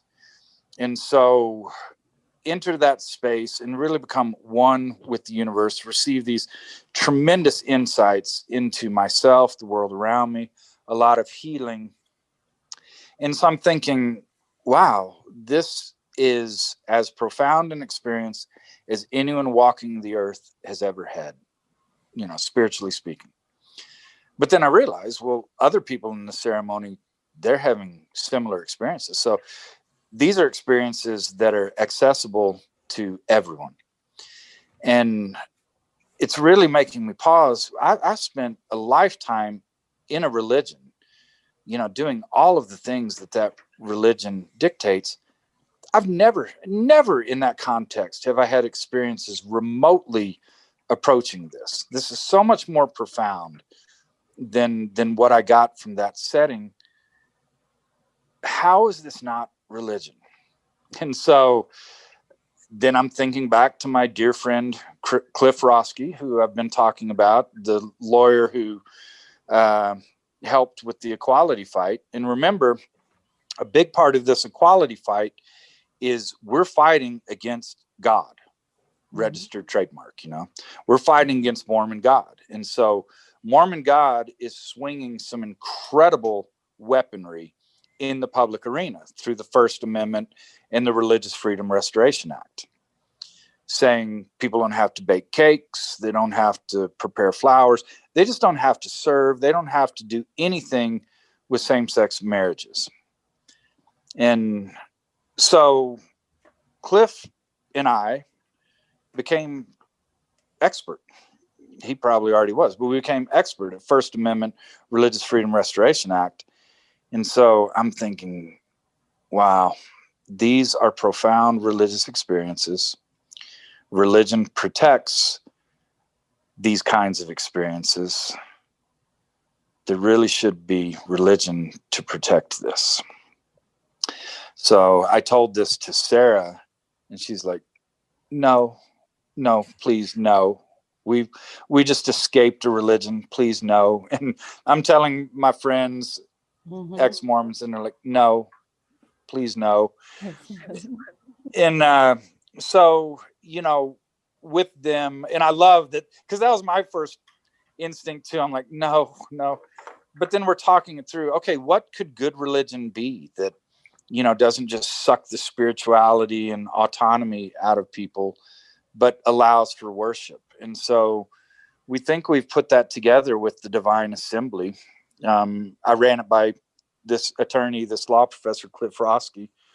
So I'm telling it. And so he says, please tell me at the end of this story, you're going to ask me to be your attorney. And so his help was vital in all this. And what we've created is, you can consider a platform that brings in First Amendment and RFRA protections for people to safely and sincerely worship. And they can enter this mystical state of consciousness in various ways. People throughout history have entered that space through prayer, meditation, song, the dervishes, by ecstatic dance. And also you can enter it through psychedelics. And in particular, one that has been sacred to me is psilocybin mushrooms. And so filed with the church and as a corporate nonprofit, and set it up and have invited people to come. We have a website, thedivineassembly.org. We're on Facebook, Instagram as Mushroom Sacrament. We've had two, with COVID, tough to get together. So what we're doing is figuring, okay, mushrooms are connected through the mycelial network. If you've seen the great movie Fantastic Fungi, yep. They talk about the mycelial network, how it is a lot like the internet. And we're like, okay, let's worship using the internet. So what we're doing is we will broadcast from different nodes where people are doing different things. Christine, what she has done during the two ceremonies is she'll paint. She's working on her watercoloring. And so I'm working to convince her to be one of the nodes and allow us to broadcast from her space, where as people are worshiping in their living rooms with their family, with their closest friends, we can tune in and watch Christine paint. We can watch someone else play music. Someone else can lead us in a meditation. So that's how we're worshiping right now. We're getting ready for a live gathering for the summer solstice, which is June 20th, which happens to be my birthday.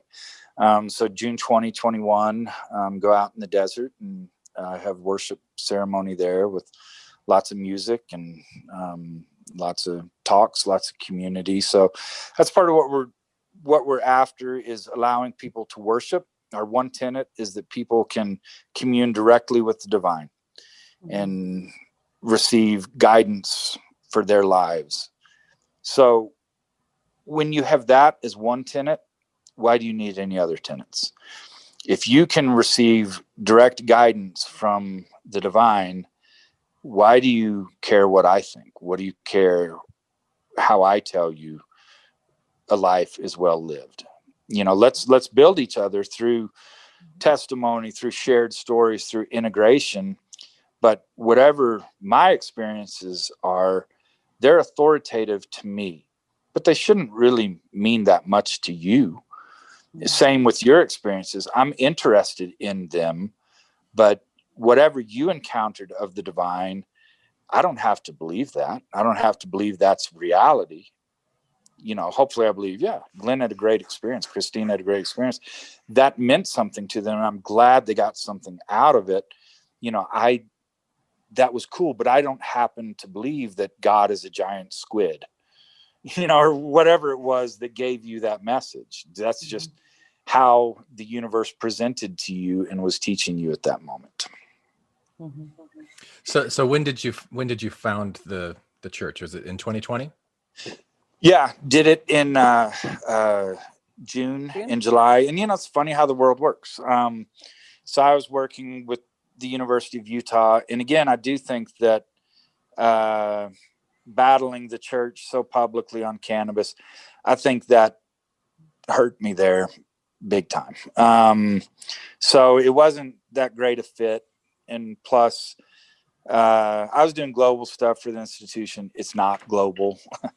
Compared to, I'm going to say, since you're in Arizona, Arizona State University is one of the great American universities now. It's unbelievable what it's doing, including on the global front. It gets what global is. But so, I'm looking at that and I'm thinking, okay, I'm kind of holding back on some of these things because University of Utah is a state institution. I know it will get grief for these things. So I figured, okay, I'm done at the end of June. So that's really when I got rolling on the Divine Assembly. And, I'm confused what you were doing with the University of Utah. So global ambassador, working on global efforts, which it's not really that global. So that it wasn't a great fit, but then I think they didn't know what this to do is with me. as cannabis advocacy? Is No, that what you're saying? just an employee there working on education. Yeah, Education. research opportunities for faculty and students abroad, Mm-hmm. bringing in international students, things like that. Now, I continue to teach in the medical school, the Division of Public Health. I teach 2 courses there on health policy. So I enjoy that. I come and visit on those occasions too. Yeah, Christina's taught in several of my classes. But, I'm glad that I'm freed of that full-time employment because I don't have to worry about, okay, how will this reflect on the university? What will legislators do to retaliate? I kind of have no strings at this point. So that's allowed me to be really bold about the Divine Assembly. My kids are grown and out of the house. And, Sarah's completely supportive of this. So I figure this is to have religious sanction. It can mean so much for so many people. Christine and I are do-gooders at heart. And so these therapeutic uses that are coming to the forefront, that's great. It's awesome. I believe in it. But who's it really going to help? It's probably going to help affluent white people, right? Mm-hmm. That anytime you're talking therapy, medicine, licenses, you're excluding a lot of the population. Whereas religious protection can protect everyone. And the criteria there's some great case law on it, where 2 ayahuasca churches, they received judicial sanction. One of them, unanimous Supreme Court decision, looking and saying, okay, what they're doing is safe and it obviously is sincere. This is religion. DEA, give them back their ayahuasca, help them import it in the future. And so Divine Assembly is wanting to use that case law to provide even a broader area where people can worship the divine using psychedelics. So have you had any pushback at all from the state of Utah? No, not yet. Part of it is we're new, we're small. I don't know how much on the radar we are. I'm not hiding it. I mean, I'm reaching out to government agencies saying, hey, I want you to know this is what's going on. This is how we're doing it. It is safe. It is sincere. My wife and I, Sarah, we walk just about every morning. We were walking by the Capitol, and one morning there was a meeting. And so one senator pulled up and, was just kind of ribbing me about it, but good-natured about it and saying, hey, this is awesome. I love that you're, leading out on it. So another senator pulled up and said, hey, I signed up for your church. What do we do next? Really? Yeah. Yeah. Yeah. So what does somebody do if they sign up for your church? Is there tithing? Nope. No one's charged any money. So it's just on the website, divineassembly.org, thedivineassembly.org.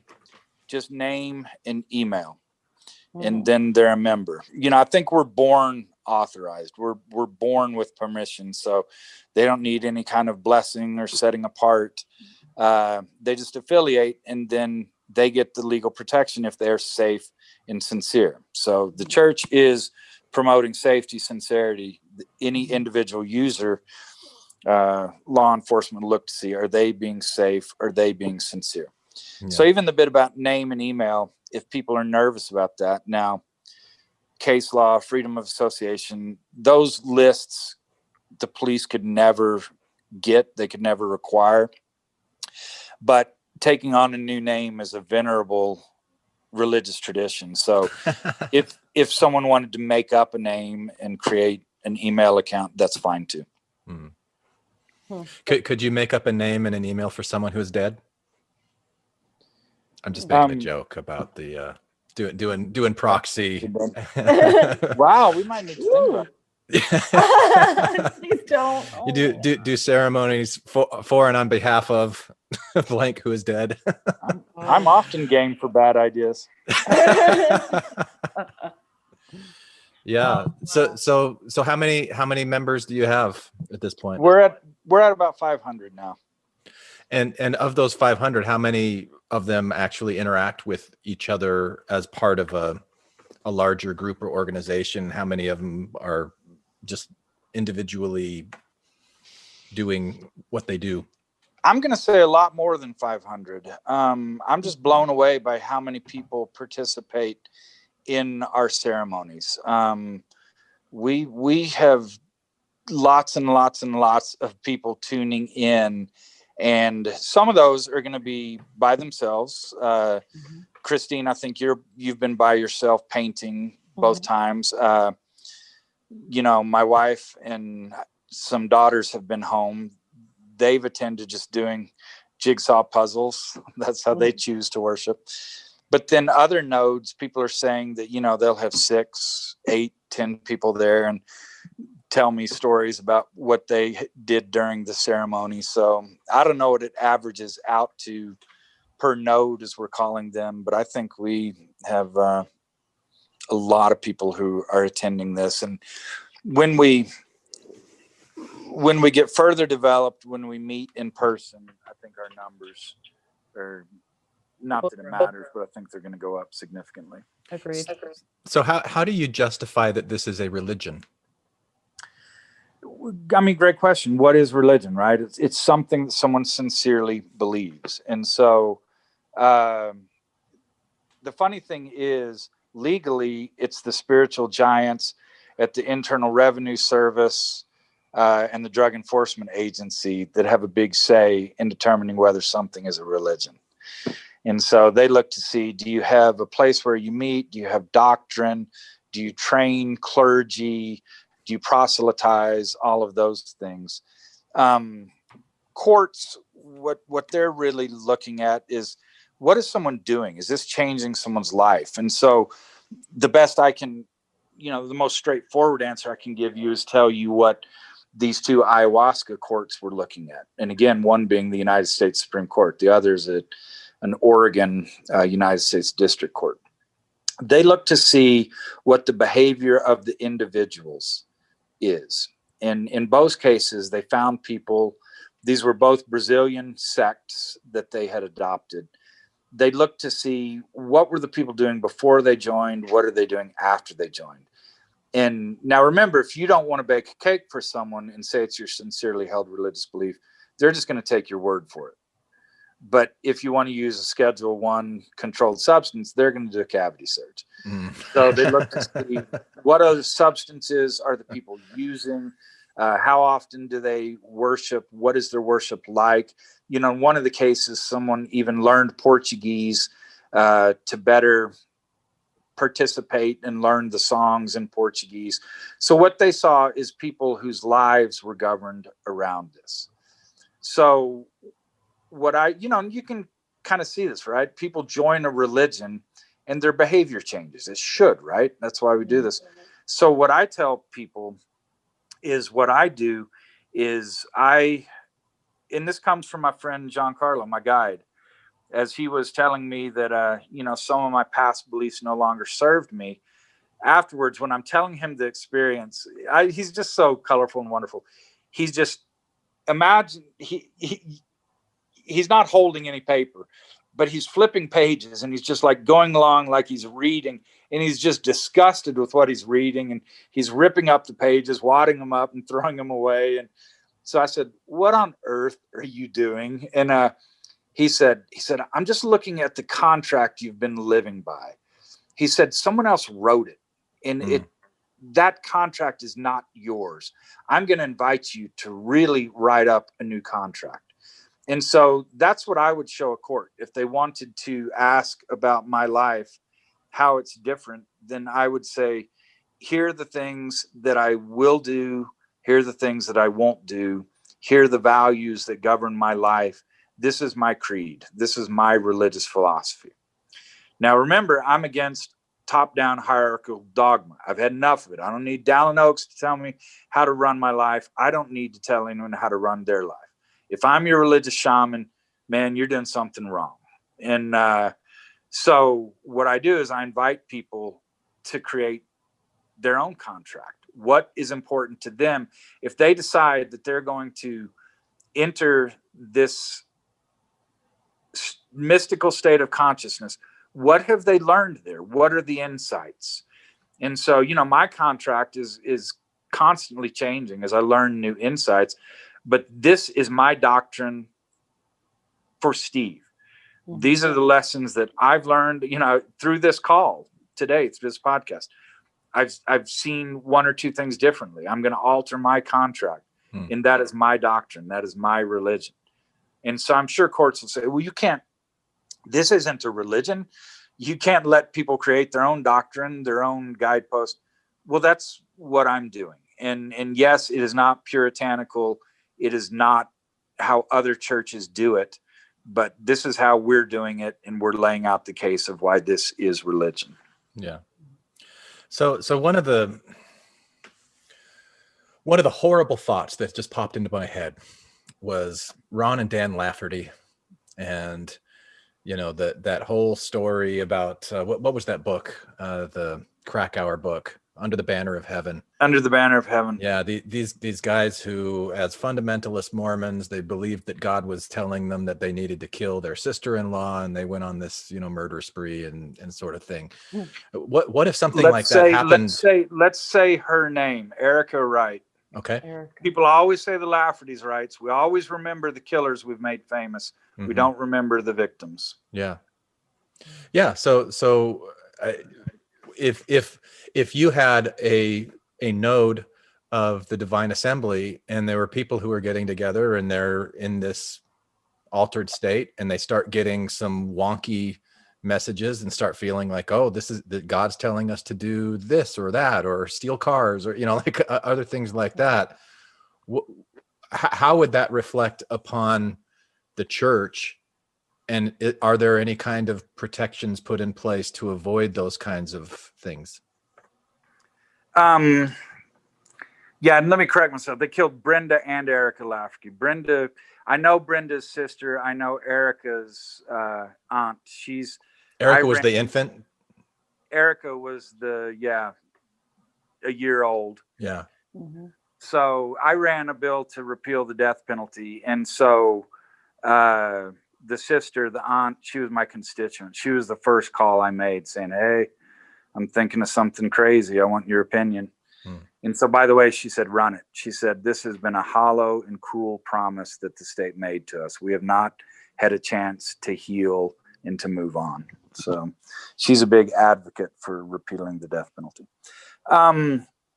So the thing is, what the Laffertys did is they said that God had talked to them and other people should follow the things that God told them. Yeah. And that's what we're laying out, is if someone says, hey, God told me you should do thus and such, or, hey, you need to do thus and such, that's anathema to our foundation. We don't believe in any kind of dogma that anyone has authority over you. We don't believe that anyone should strip your autonomy to tell you what to do. You look at most religions. What do most religions do? They start with these powerful noetic experiences where someone sees something amazing. But that is religion. But then it immediately dies because they say everyone else has to believe in what I just saw. And so in psychedelics, that's just not how it should work. You do see that sometimes I'm going to say, especially in ayahuasca, where people are like, this is the one true way to do this. Yeah.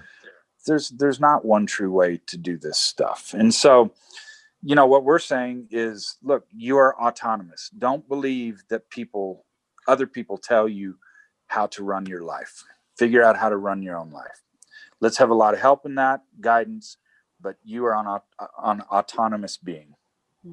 What would you think about, and it sounds like if there is a creed or an article of faith for the Divine Assembly, it's to respect everyone's experience with the divine.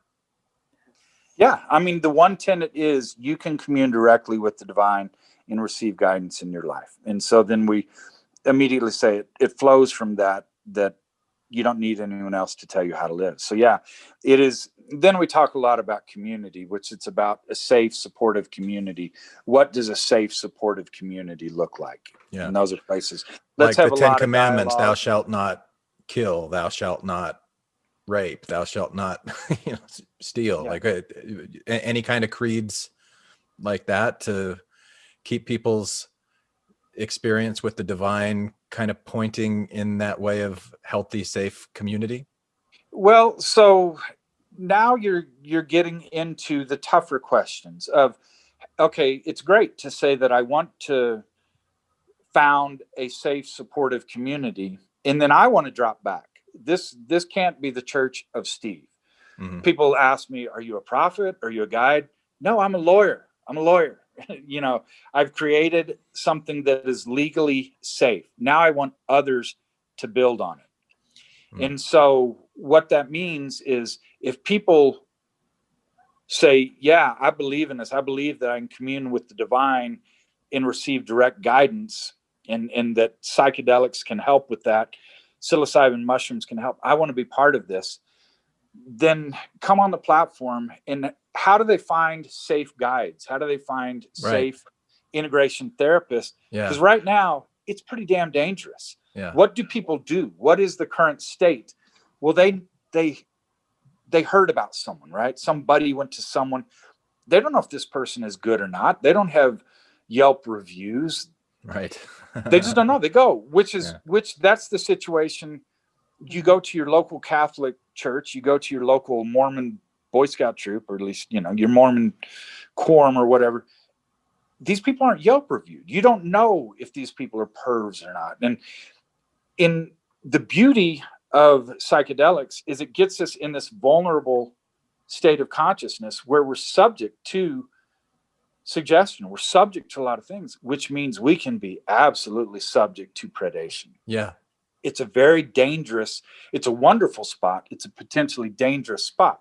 Right. So how do we improve on that scenario where people just go to the one guide they heard of because someone said this person's good? And I've been with some bad guides. I know some bad guides who are out there. So part of this, I'm driven by the safe community. How do we improve it?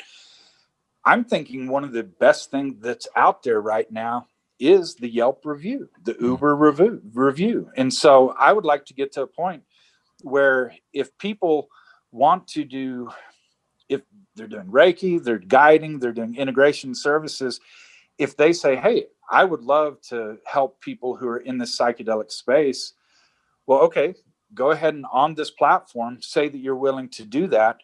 But safety means there's going to be reviews of what you do. And let's go ahead and rate them 1 to 5. And if they fall below a certain number, then, they fall off the platform. They can't say, I mean, everyone just sees we're not going to go to these people. That almost sounds like by common consent. Yes. To have an element of common consent in the Divine Assembly to vet who the people are that are the safe guides, who are not, and that sort of thing. Yes. Well, that's the beauty of the world we live in right now, is it's being massively disintermediated, that we're getting rid of the middleman. Mm-hmm. So think of since the three of us have Mormon background, my God, think of all the middlemen that stand between you and salvation, or you and the divine. Yeah. My God. I mean, you have all the general authorities, you have stake presidents, you have bishops, you have all sorts of people that they're the filter. by which you reach the divine. Now, they would argue, no, you can do it through prayer. You can't. Mhm. Any response to prayer, any experience you have with the divine, it has to conform to what other people say. If it doesn't, then you're on the path to excommunication. Mm-hmm. You're on the path to apostasy, right? Mm-hmm. That's the weird person who gets up in fast and testimony meeting. That's when my eyes go up and everyone else, their eyes go down. If someone wants to tell you an experience they had with the divine that's off script. Yeah. Mm-hmm. They're going to be invited into the bishop's office to never say that again. Right. Yeah. Mm-hmm. So, yeah, I mean, I love that we live in an age where it is possible for us to be equals, and religion has not been disintermediated. The middleman exists in every religion I'm aware of. So wouldn't that be fun to create the world we want to live in, where we can worship directly with the divine and no one is over anyone else, yet there's a way that we can build safe community and keep each other safe and secure. Yeah. Mm-hmm. That sounds like something worth doing to me. Yeah. Agreed. It does. All right. Well, so we've been going for 3.5 hours, said a lot. Mm-hmm. How are you feeling, Steve? I'm good. Is there anything that you wanted to talk about that we didn't? We covered a lot. Mm-hmm. You know, I mean, here, I guess, is an appeal for anyone who, has listened to this. I do believe that I have built a legally sound platform where people can worship God or the divine as they wish. And that includes using Schedule 1 controlled substances if they're safe and sincere. That's basically the extent of what I can do. I'm a lawyer. I don't have many skills other than that. I want people to build on this platform. What do people have to offer? You know, that they come with a sincere, open heart. They believe they can provide some services for people in this space. Come, build on the platform. You know, you don't need my authorization. You don't need my permission. Just come, build something safe and sincere. You know, this is an opportunity for people constantly to be defining what this community is, how this religion interfaces with the world. Put down the weapons that you use against yourself. You don't need them anymore. Lay down the weapons that you use against the world. We don't need another war. Put down the weapons that you use against yourself. Hi, this is Hillary. Matthew, Ryan, Carol, Keith, Ashley, and I like to play bingo online while listening to Infants on Thrones. You can comment on this episode on the website, infantsonthrones.com. And if you really like what you hear, give the Quorum a 5-star rating and write a short review on iTunes. I did. Anyone for the closing prayer? My worst crime is an inside job. Dark thoughts taking over like an inside mob.